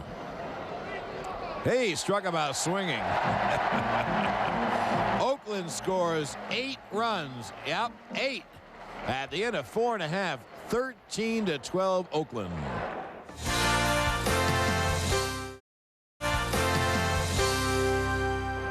As we hit the bottom of the 5th, here is Michael Kay. You know, we were talking last inning, the Yankees wanted to get David Cone a win. Well, now they just want to get a win. They're trailing 13-12. O'Neill 0 for 2 with a walk and a run scored. The pitch. There's a strike on the outside corner, 0-2. And we are joined, as always, by the Yankee beat writer for the Daily News, Peter Botti. Doherty will work from a stretch. And the 0-2. Just missed outside 1-2. Strange game, don't you think so, Mr. Botti? I think it's been pretty boring, wouldn't you say? I'll tell you what, everybody's getting their money's worth, and since it's such a long game, Yankees are selling a lot concession-wise, so a lot of happy people here. I don't know if people will be able to hold down their food watching this. The 1-2 is inside. 2-2. You know, we were talking during the commercial break, and it's kind of true. Game number 8 for the Yankees right now, and probably enough, the best start has come from Hideki Irabu. The best start, and probably the only really solid start. I mean, you know, Andy Pettitte hasn't had a good start yet. The 2-2 is way outside 3-2. Cone has been really knocked around. Someone said the batting average against him over 2 starts is like 360, and he's just, you know, he hasn't looked good at all. I mean, yeah, you're right. I mean, Irabu's start the other night was probably their only acceptable start among their 8. And their bullpen also has not really done the job, and we'll get into that in a moment. The 3-2. Foul back to the screen, still 3-2. Darren Holmes has been a little bit of a disappointment after signing a 3-year contract. Yeah, he sure has. Somebody joked that maybe that was Bob Watson's parting gift to the team, but yeah, I mean, he hasn't been impressive in any way, shape, or form in the handful of outings he's had so far. And he really is an outstanding pitcher. He did a great job with Colorado, but so far his first couple of games with the Yankees have not been keepers. Here's the 3-2 to O'Neill, way outside, so another walk. What is that, number 9, John? No, it's number 10. Wow. 10 walks. Yankees only have 8 hits. The fella on the mound, Jim Doherty, is a local product. He is from Brentwood, Long Island. And as a matter of fact, John, I faced Jim Doherty in high school. Really? As you mentioned, it's funny that you mentioned that. I struck out against him 3 times in 1986. He pitched for Brentwood, and I pitched for and I played for North Babylon. Did he come sidearm like that? No, he was over the top, and he threw pretty hard. And you struck out 3 times. Foul tip the ball? Sure did. I fouled off a couple, and that's about the best I could have done. Hey, at least you got in there. Here's the pitch to Bernie Williams. Fastball right down the middle, 0-1. Now you could really get revenge and just rip him in the Daily News tomorrow. I could rip him, but I suppose, I have to give credit where credit is due, as they say. And, like the Yankees have done a couple of times this year, just tip your hat to the pitcher. I trust you'll take a cheap shot, though. That's possible. The 0-1 to Williams is outside 1-1. Here's Bernie Williams, and he is 0 for 0. Been up 3 times and walked 3 times. A lot of BBs on our scorecard. Base on balls. BB, BB, BB, right across 3 innings in a row. In the 2nd, 3rd, and 4th. Yankees trail 13-12, bottom of the 5th. The pitch to Williams, nubs slowly up the 3rd baseline. If it stays fair, it's trouble. Hinch fields, fires to first, and he fires it past Giambi into right field. Going to 3rd is O'Neill. The ball is fielded there by Spezio near the tarp, fires it in. And the Yankees have runners on 2nd and 3rd, and that really should be, as strange as it sounds, an E2, because if it was a good throw, they would have gotten Bernie Williams at first base. Well, the ball rolled, Mike, on the line, and then all of a sudden it kicked on the grass, and it became a threat to be a base hit. Hinch grabbed it and threw too quickly as he whirled and threw the ball way wide. Here's Tino Martinez. He had a 3-run home run earlier. The pitch to Martinez is fouled away, left side, upper deck. Peter, let's get your read on the, because we didn't talk to you after the game on Wednesday, get your read on the road trip real quick. I think they had to be satisfied to have gotten out. Going into Seattle, they couldn't have really asked for anything more than taking 2 out of 3 and coming back 3 and 4. I think, it certainly salvaged what could have been a disaster trip for them.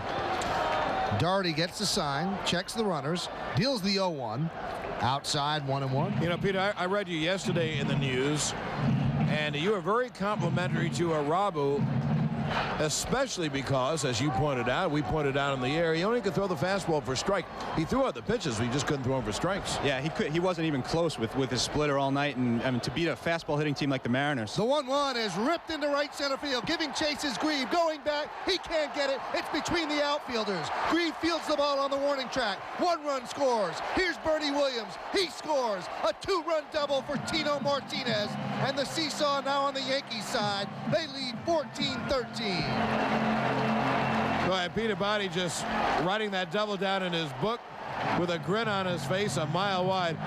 Here's Strawberry. The A's have missed the extra point, so they trail by 1. The pitch to Strawberry, a fastball just outside, 1-0. Makes you wonder what producer engineer Brian Ferguson will have to do on the highlight show. Highlight show will be about 5 hours. Strawberry, a 2-run double, 2 walks, and 2 runs scored. The 1-0 to Strawberry. Swung on a miss. Fastball outside corner. 1-1. I know how difficult this type of game is to write. Well, go right. We thank you for stopping by. Okay, guys. Thanks a lot. That's Peter Body, Daily News, bottom of the 5th. Tino Martinez on 2nd. Still nobody out. Yankees lead 14-13. The 1-1 is popped up foul. 3rd base side, but that makes the upper deck out of play. What a wild game. It had everything. It has everything, and still more to come. Plenty more to come. Big day for Tino, because he now is 3 for 3 and he has 5 RBIs. Doherty gets the sign from Hinch, sets, and the 1-2. Swung on line drive, base hit to left center field. That's going to score Martinez. McDonald fields in center, fires it into Bornegal. An RBI single for Darryl Strawberry, and the Yankees lead 15-13. I want to go back to something my partner said earlier in the game. Strawberry was up. I'm doing the play-by-play, and Mike said, you'll know when Strawberry really has it when he takes the ball to left center. Well, Doherty stayed off the strike zone outside, and Darryl didn't hesitate. Here's Chad Curtis. Curtis is 1 for 1. A run scored, a sac fly, an intentional walk. One record that I think is in danger, John, is the longest game, which I think is 421. Longest 9-inning game. The pitch to Curtis is a fastball strike inside corner, and the count is 0-1. Okay, the 4-hitter for the Yankees, Bernie Williams, 3 walks, reached on an error. The 5-hitter, Martinez, single home run, walk, double. The 6th-hitter, Strawberry, walk, double, single. The 7th-hitter, this Curtis fella, sac fly, single, walk. The 8th-hitter, Brocious, sac fly, single. The 0-1, Strawberry goes. The pitch is outside. The throw to second is in time. Good throw by Hinch, and the tag was applied by Spezio, so he's out 2-4. Strawberry had stolen a base earlier. The 9th-hitter, Girardi, single, reached on an error, sir. And he gets a standing ovation as he jogs to the Yankee dugout. Every event the Yankees are at, every hotel, every time they land and step onto the tarmac, Strawberry is the guy that everybody gravitates to. The 1-1 is outside, 2-1. Well, I told the story. I'm running on the treadmill, and the fellow who was running alongside me for his son, 10-year-old son, wanted an autograph. I said, "You name the guy." He said, "Darryl Strawberry." The 2-1 is a little bit low, 3-1. So 1 walk or 1 ball away from the 11th walk issued to the Yankees. 15-13, Yankees lead the A's, the home opener. What a way to open a home. Here's the 3-1. Check swing, but a strike on the inside corner, 3-2. 1 out, nobody on. Doherty still from the stretch. The 3-2 inside, and there is walk number 11. And again, we are going to see more and more of this. And, you know, you don't want to hammer the point home, but it is certainly the realism of baseball. With 2 additional teams, it's approximately 24 more pitchers that would not have been here last year, and 24 more pitchers that really aren't ready to be in the major leagues. Here's Brocious, 2 for 2 and a sac fly, 4 ribbies. The pitch is swung on and driven to center field. Right there is Jason McDonald. Takes a step to his right, now back to his left, and puts it away. Here is Joe Girardi, and Girardi is 2 for 3, single to right, RBI single to center, and then reached on an E3. So he's now 2 for 11 on the season. Curtis leads off first, held there by Giambi.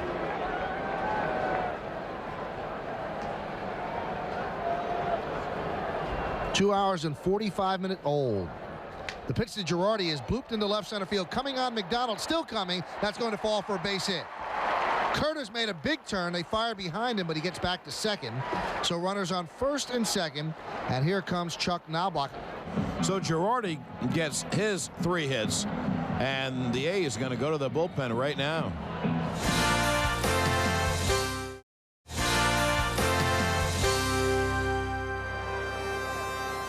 For 4 so far for Knobloch. He has a home run and 5 runs batted in this year. Picked up a ribby on a fielder's choice today. The pitch to Knobloch, a little bit low, 1-0. And I know you think I'm just being nice because he's my buddy and partner, good old Michael Kay. No, he was young when the game started. He's now old Michael Kay.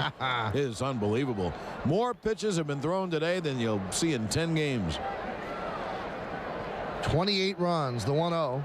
Foul back to the screen, 1-1. You know, John, Mayor Giuliani came here in the bottom of the 4th. The Yankees scored 5. And then he moved over to MSG TV. Oakland scored 8. And then he moved over to Spanish radio, and the Yankees have scored 3. So he's gotten a run out of it, 16 runs. I'd say he's certainly has to be on our offensive platoon. Maximum exposure for the mayor. First and second with 2 outs. The 1-1 fouled away right side, and that will just skim the upper deck and land into the lower deck. So the count 1-2. 13-15-2 for the A's. 15-12-2 for the Yankees. And one thing about the Yankees, you say 15-12, 12 hits, but the Yankees have been given 11 walks. The 1-2 just a bit high, 2-2, so that's 25 men on base. Isn't that amazing? And we're only in the bottom of the 5th. So if you're just getting out of work right now, relax. Don't worry about the traffic. Here's the 2-2. Swung on, line drive, base hit up the middle. Rounding third and heading home is Curtis. The ball fielded by McDonald, flips it into Spezio. An RBI single for Knobloch, and the Yankees lead 16-13. Don't forget that if Darryl Strawberry hadn't been thrown out stealing, the A's would have captured only 1 out in this inning. Here's Jeter. The pitch to Jeter. Swung on and grounded to second base. Right there is Spezio. Fields and flips to Giambi. That'll do it for the Yankees in the 5th inning, but they put up a 4 spot at the end of 5. Yankees 16, Oakland 13.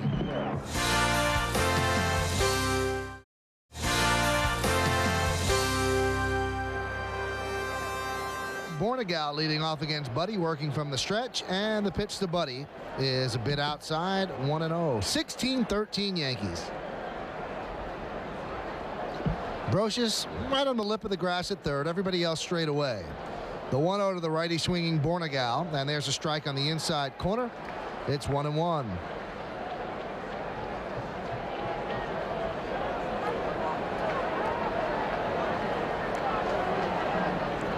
And the pitch. Just missed outside, 2-1. I give Kaiser credit. He is not expanding the strike zone despite the 6th inning and 29 runs being on the board. I think he's done a good job behind the plate. The 2-1. Low and away, 3-1. And I think all the hitters have done a good job. They are not hacking. They're working the count in their favor despite the fact 16 runs on the board for the Yanks and 13 for the A's. Working the count in their favor. That is the key to hitting. Here's the 3-1 pitch. Inside, he walked him.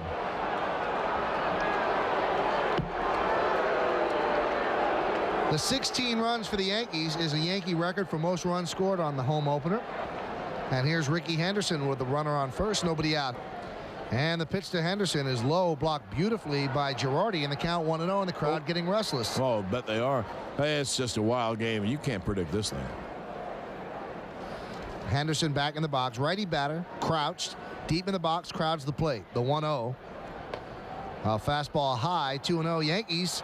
In their home opener, of course, wearing the home white pinstripes, the interlocking blue NY on the left side of the chest, blue number on the back. No name, of course. A dark blue cap and a white interlocking NY on the front. Buddy sets, and the 2-0 to Ricky. Squares the bunt, pulls the bat back, and he takes strike on the outside corner, 2-1. Derisive cheers out of the crowd.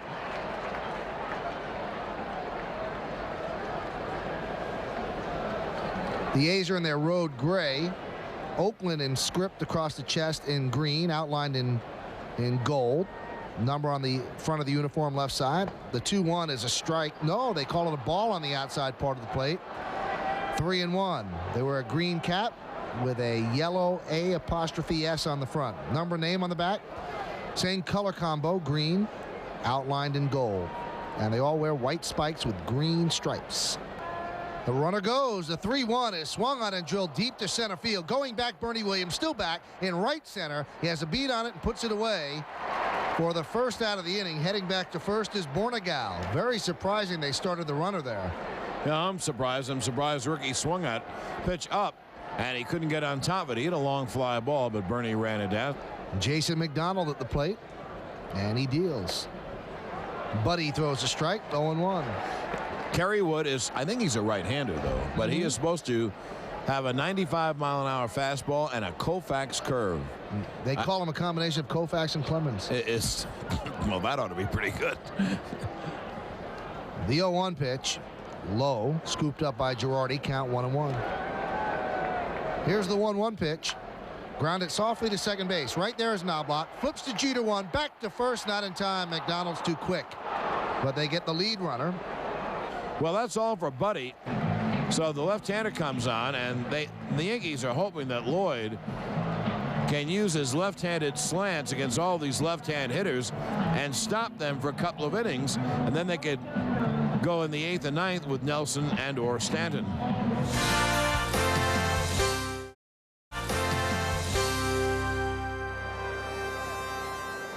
McDonald leads. The pitch to Grieve is a breaking ball strike on the inside corner. 0-2. We have not seen many 0-2 counts in today's game. Yankees lead 16-13, top of the 6th inning. 0-2? What's that?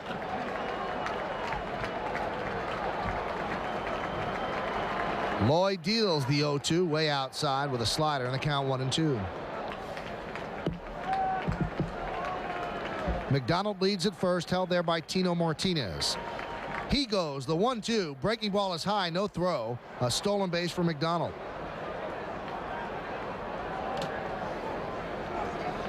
Girardi goes out and talks with Graham Lloyd. And the count is now even at 2-2. McDonald leads off second. Yankees lead by 3. Grieve readies himself in the box. Lloyd gets the sign from Girardi. And the 2-2 pitch.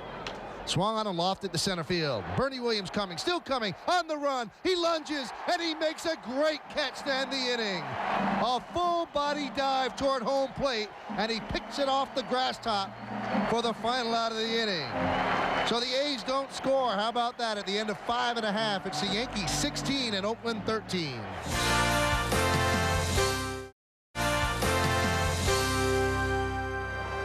The 0-1. Foul back. And the count 0-2. O'Neill, so far on the day, 0 for 2 with 2 walks and 2 runs scored.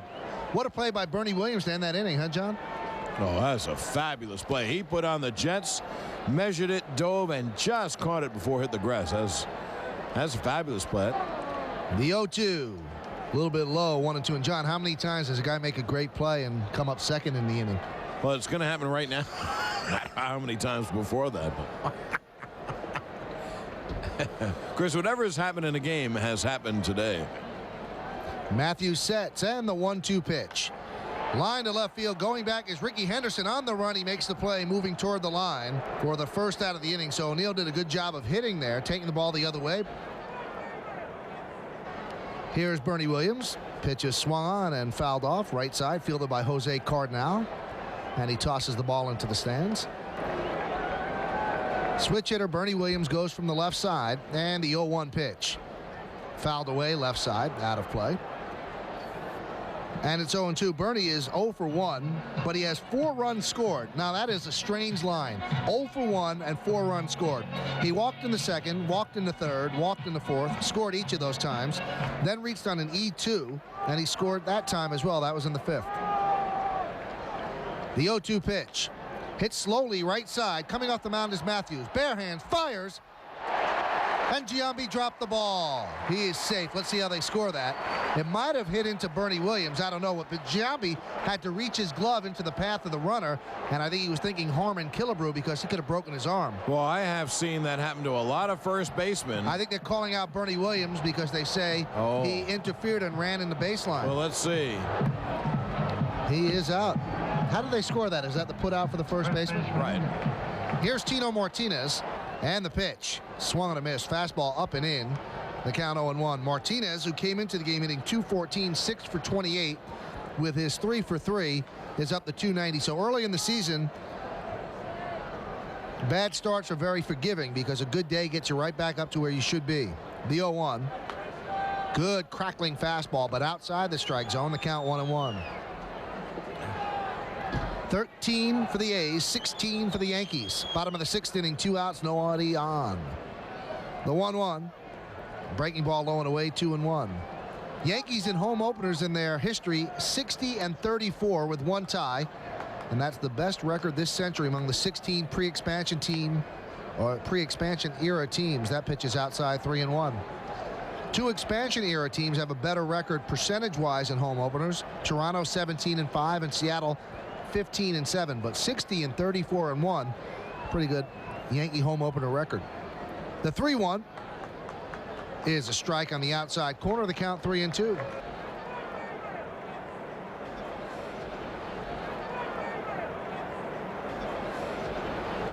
Just missed outside, and it gives the Yankees their 12th walk, and they're going to go to the bullpen. Well, I guess they want to keep Strawberry in the ballpark or out of the game. Do you think they might pinch hit? I don't think I would. The Yankees lead by 3, and you may need him later on. The Yankees do have 3 switch hitters on the bench, and Raines, Swaim, and Posada. Of course, Posada won't be used because you got to keep your backup catcher. Yeah, I think I'd set up Straw against Buddy Groom. Buddy Groom and his orchestra. How about that stat? That's going to leave Art House scratching his head deep in the night. 12 walks.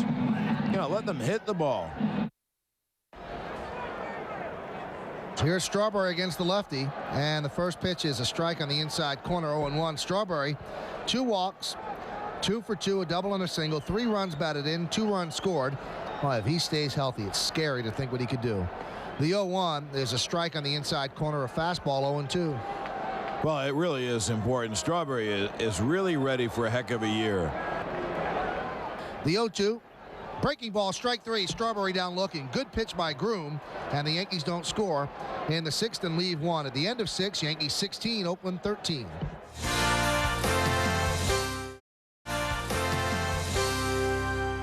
Well, 3 lefties due up for the A's. Stairs, Giambi, and Magadan, and they'll face Gray and Lloyd. Yankees lead 16-13.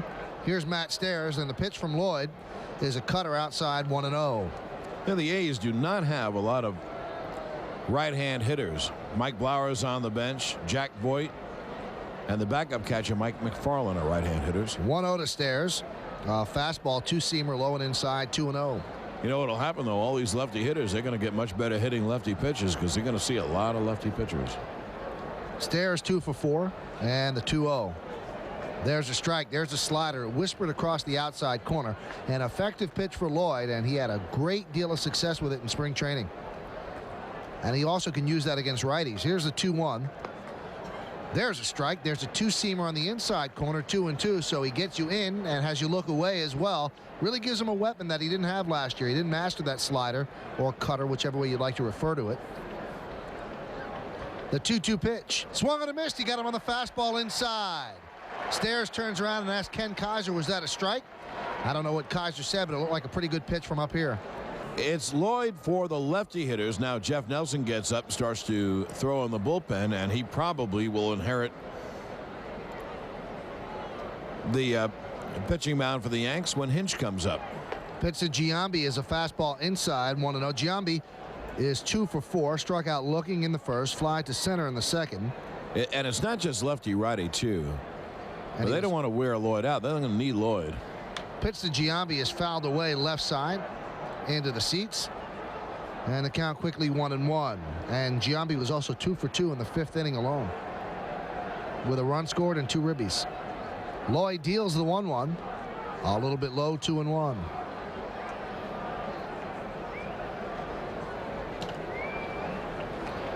Giambi, a .407 hitter early in the year, 2 homers and 8 runs batted in. The tall Australian sets at the letters. The 2-1 is fisted through the right side. No, a diving stop by Martinez for the second out of the inning. That was headed for the hole on the right side, but Martinez with a full body dive backhanded the ball out of the air for the second out of the inning. Nice play by Tino Martinez. So 2 down. That'll bring up Magadan. Pinch hitter. Now they will pinch hit for Magadan, and they'll send up newly called up Jack Voigt. Let's see if Joe Torre lets Graham Lloyd deal with Voigt. Looks like he will. The pitch to Voigt is fouled away behind the plate against the facing of the upper deck and goes back down into the box seat. So the count 0-1. Right-handed batter. The 0-1 fouled off in front of the plate. Trickles halfway to the A's dugout on the third base side, and it's 0-2. Magadan, while he was in there, was 2 for 4, 2 strikeouts, and then he was 2 for 2 in the 5th inning with a ribby. Last year in 72 games, Voigt 245, 8 homers, and 22 runs batted in. The 0-2. There's the cutter low and inside, the count 1-2. That's a pitch that has been effective for Andy Pettitte to right-handers. And if Lloyd could master that cutter or slider, whichever way you'd like to refer to it, he calls it a cutter and Torrey calls it a slider, well, he can pitch against righties. The 1-2, breaking ball low, blocked by Girardi, the count 2-2. 2 outs here in the top of the 7th, nobody on. Brocious is deep at third. Jeter shaded toward the hole. The 2-2. Line drive to center field. Right there, Bernie Williams. A step back and toward left center, and he puts it away for the final out of a 1-2-3 inning. That's the first 1-2-3 inning for the A's in this game. At the end of 6.5, get up and stretch. Yankees 16, A's 13.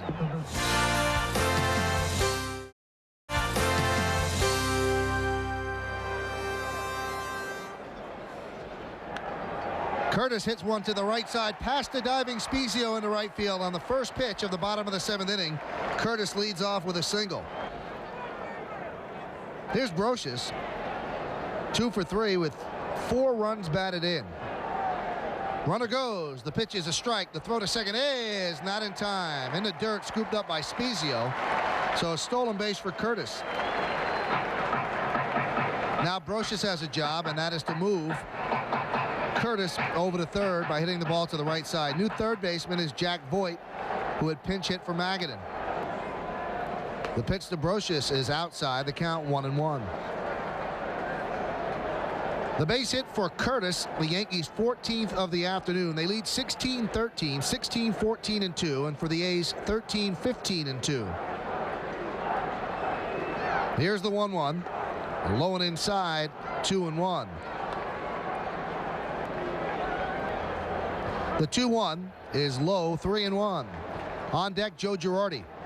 Tomorrow afternoon, we're at it again. Yankees against the A's. Andy Pettitte against Mike Oakland. The 3-1 pitch. Hit to the right side. He did his job. Fielded there by Spezio, and he flips over to Giambi, one away as Curtis moves to third. That is good, solid, fundamental baseball, because now it forces the A's to bring the infield in, and Girardi, who's pretty good at hitting a fly ball when they need it, he comes to the plate. Girardi 3 for 4. The pitch to Girardi. There's a strike right down the middle, 0-1. So Joe Girardi came into the game 0 for 8 on the season. And now he's 3 for 12, which comes out to 250, and he's driven in a run today as well. The other time he reached on an E3, so he's been on base all 4 times. The 0-1 pitch, swung on line drive, base hit to left field. Curtis scores easily. The 4th base hit for Girardi, an RBI single, and the Yankees lead 17-13 as Henderson fires the ball into the infield. So the Yankees put a 17 spot on the board, 17-13, 30 runs scored by the two teams. And here's Knobloch. Knobloch 1 for 5 with 2 ribbies. The pitch to Knobloch is a strike on the inside corner, 0-1. He spins out of the way, tries to buy a ball, but Ken Kaiser not purchasing. Groom deals the 0-1. Fastball outside, 1-1. So the scoreboard clock in left center field is at 4:47, and that means that this game at this point is 3 hours and 31 minutes old. Groom works from the third base side of the rubber. He's set to the belt in the 1-1. Slice foul outside of first, and a nice diving stop by the ball boy near the tarpaulin, and he will give the ball to a kid in the stands, but a great play by the kid.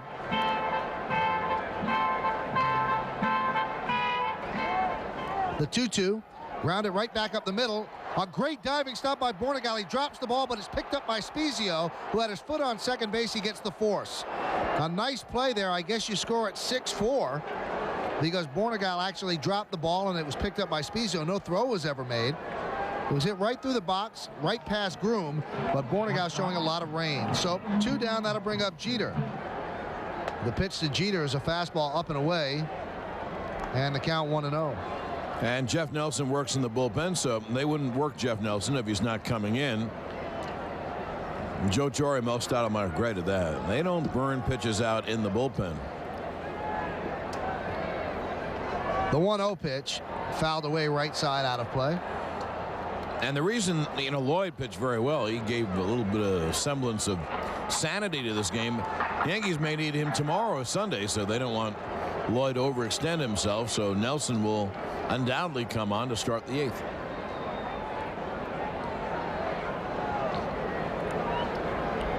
The 1-1 to Jeter is grounded left side. Right there is Voigt. Fields and fires across the diamond in the dirt, scooped up by Giambi. And that'll do it for the Yankees in the 7th inning, but they get another run on 2 hits. They leave 1 at the end of 7 full. Yankees 17, Oakland 13.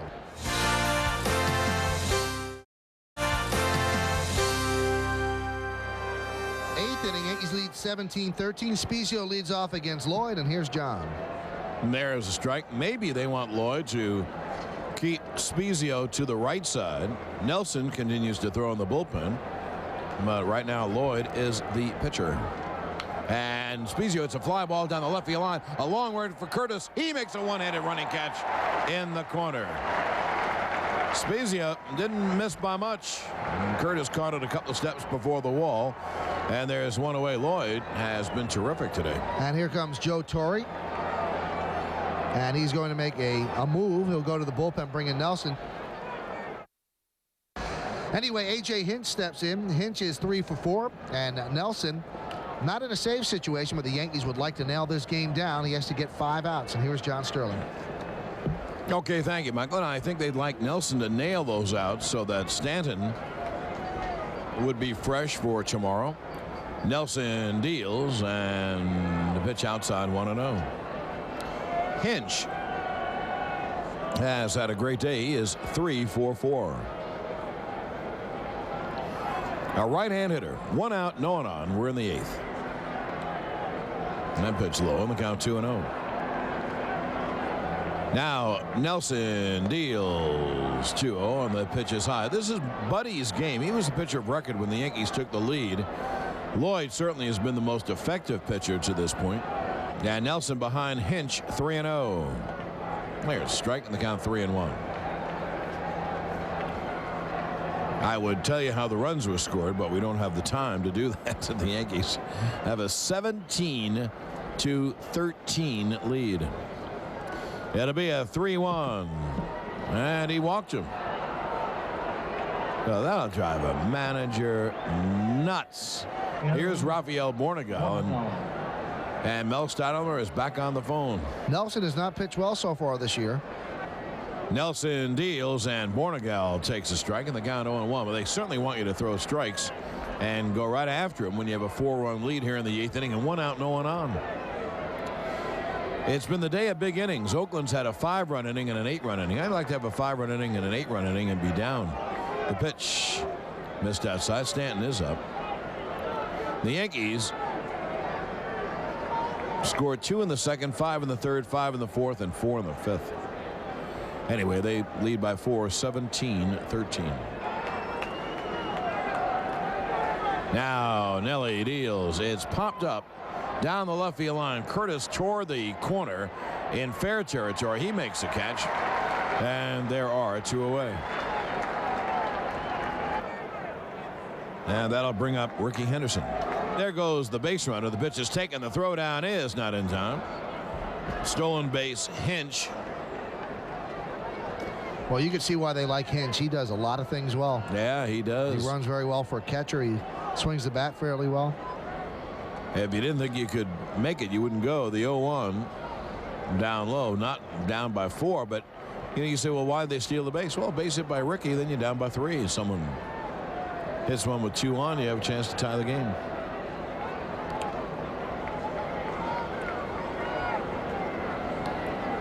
It'll be a 1-1.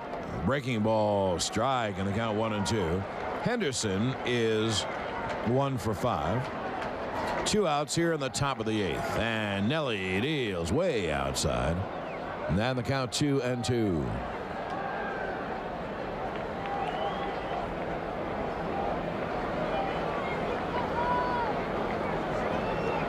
Stanton getting ready in the bullpen. Big lefty hitters come up. McDonald, the next hitter, is a switch hitter. And after that, you have a bunch of lefty hitters.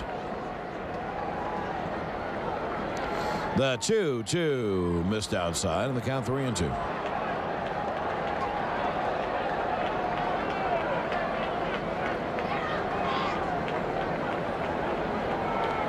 Yankees are 4 outs away from evening their record at 4-4. Here's the payoff, and Henderson takes inside ball 4. So Nelson walks 2 men.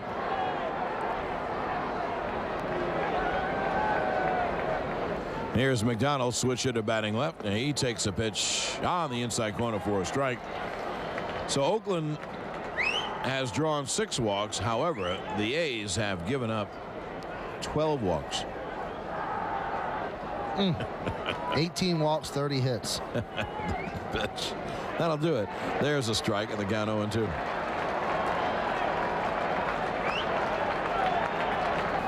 It'll be an 0-2 to McDonald. Nelson deals. Swung on, hit in the air to left field. Curtis back, away back in left field. Staggers and makes the catch. So Curtis makes all 3 putouts. Nelson wriggles out of trouble. No runs, no hits, 2 left to the end of 7.5. It's 17-13 Yankees.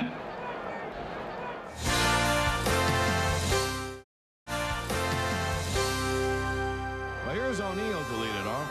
He has walked twice today. And Groom deals low 1-0. Lefty to lefty, Buddy Groom to Paul O'Neill as we hit the bottom of the 8th inning. The 1-0 swung on, hit hard on the ground to short. Bornegal bobbles it, fields, throws in time, 1 away.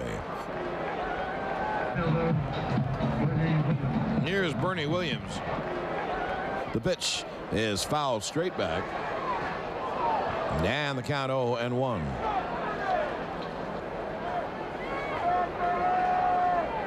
It'll be an 0-1. Bernie takes outside. Jimmy Haynes started, followed by Aaron Small, Jim Doherty, T.J. Matthews, now Buddy Groom. It'll be a 1-1. Bernie fouls it. The count 1-2. O'Neill began the inning by grounding out to short. So when you came to the ballpark today, did you think you'd call 30 runs? No. The 1-2 line, base hit, left center field. Cutting it off is McDonald in the gap. Bernie makes a turn, holds on. Well, I said it before, Mike. Imagine if you're Oakland. It's the old good news, bad news. Good news. Well, they had 2 innings. They had a 5-run inning and an 8-run inning. Imagine having a 5-run inning and an 8-run inning in baseball, and you're losing. It's amazing. Here is Chino. He has had a great day. He has singled, hit a 3-run home run, walked, hit a 2-run double, and walked. So 3 for 3 and 5 ribbies and his first home run. Groom deals up high 1-0.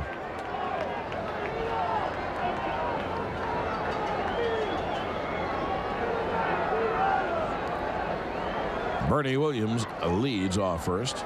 And the 1-0. There's a strike, fastball, and the count 1-1. O'Neill, who hit the ball very sharply, but at Bornegal, and Martinez have always had very good numbers off Groom. The 1-1 in high and tight, and Martinez down on his fanny. The Groom, let's say he was backing him off the blade, came up and in, and Tino got flipped. I think that was a message pitch. I don't think he was trying to hit him. I think he's just moving him off the plate. Although you shouldn't throw at somebody's head, you throw at their chest. Although Don Mattingly used to tell me that the easiest pitch to get out of the way of is the one right at your head. The 2-1 swung on and hit in the air to deep left center. McDonald way back in left center. He makes a great catch at the wall. Jason McDonald ran it down. And that's the second out of the inning. Here's right-hand hitting Shane Spencer. The pitch caught on him, missed. He threw it by him. Spencer had 30 homers last year in Columbus. He had a low average, hit around 240. What a thrill this must be for him. Indeed. He's 26 years old. Groom checks Bernie and deals. Cut on him, missed in the count 0-2. He also had 105 strikeouts, so he swings and misses a little bit. That was in 452 at bats, so 25% of the time he struck out. And that's why he had the low average of 241, but 30 homers and 86 ribbies. The previous year, 29 homers and 89 ribbies in Norwich. Hit 253 there. It'll be an 0-2. They pick Bernie off. The throw to second base is wide, and Bernie is out. So it's a caught stealing 1-3-6. And for the Yankees, no runs, 1 hit, no one left. At the end of 8 innings of play, it's 17-13 Yanks.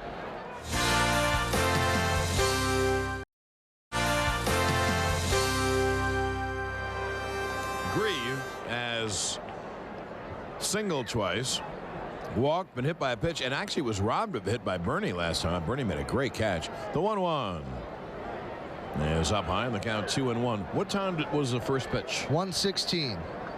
It is a 4-hour game.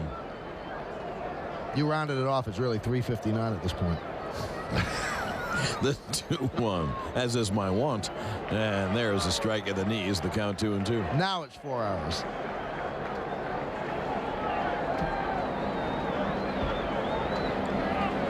We're trying to figure out who gets the loss, and we think it's Jim Doherty. The 2-2 Hit on the ground towards second. Knobloch fields and fires. Tatino one away.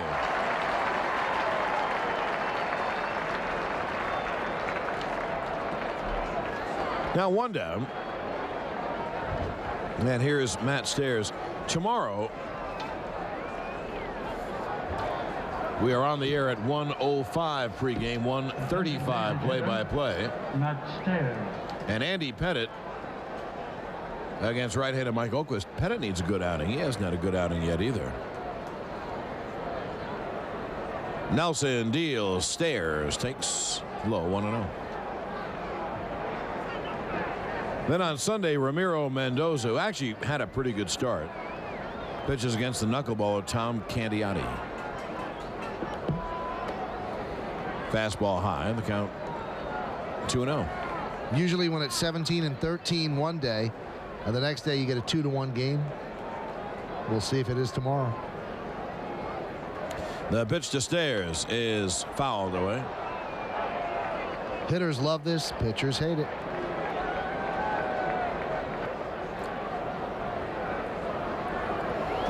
The 1-1 is hit in the air to left center field. Bernie on his horse to deep left center field, and it's caught by Curtis as he falls down. A left-hand hitter's ball tails. It tailed back toward left field, and Curtis got there on the track of the 399, tailing away from Bernie. Curtis made a pretty good catch, and he fell down as he caught it. And he tore up his left arm as well. You can see it bleeding. He's a player. He can play a little bit. He was falling backwards and somehow held on to that ball. That's some athlete that's able to do that. It wasn't pretty, but he got the job done. He actually overran the ball because, as John said, it's tailing behind him. But to be able to recover and make that play, that is splendid. That was a great pickup by the Yankees last year. Chad Curtis. Great pickup. They probably wouldn't have won or gotten to the playoffs without him, and doing the same things this year. He'll get a lot of playing time. Well, by Thunder, we're down to the final out of the game. Nelson deals to Jason Giambi, low outside. Have seen a wild game. The 1-0. There's a strike on the count, 1-1.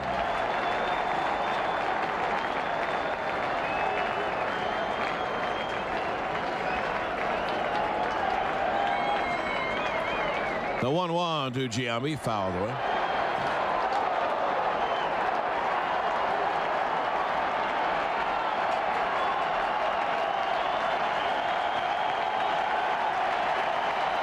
Well, what's left of the crowd, I'd say there's about 40,000 still in the yard. They're all on their feet. That'll be a 1-2 to the left-hand hitter, Jason Giambi. Here's the 1-2. Chopped up the middle. Knobloch behind second, throws off balance. Not in time. As Giambi legs it out, the ball game is still alive. You know what Knobloch might have done? I think he'll think about it next time, to flip to Jeter, who's coming across the other way, and Jeter might have nailed him. Giambi doesn't run very well. And Jeter was walking past him, and I think Jeter might have said just that, because he's throwing against his body, and although he has a very good arm, all of his momentum is moving out toward left field. Then he has to throw against that momentum and against his body, and he threw a two-hopper to Tino Martinez. Maybe you could make that play on artificial turf, but not on dirt. Now here's Jack Voigt, right-hand hitter, and he takes a breaking ball strike.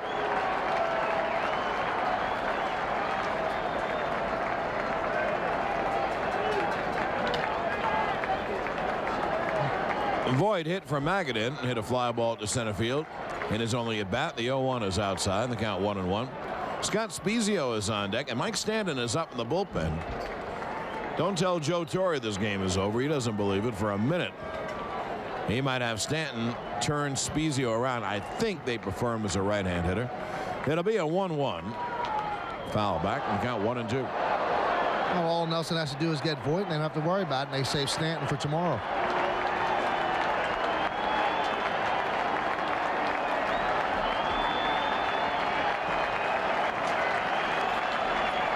Well, once again, the Yankees are a strike away from victory.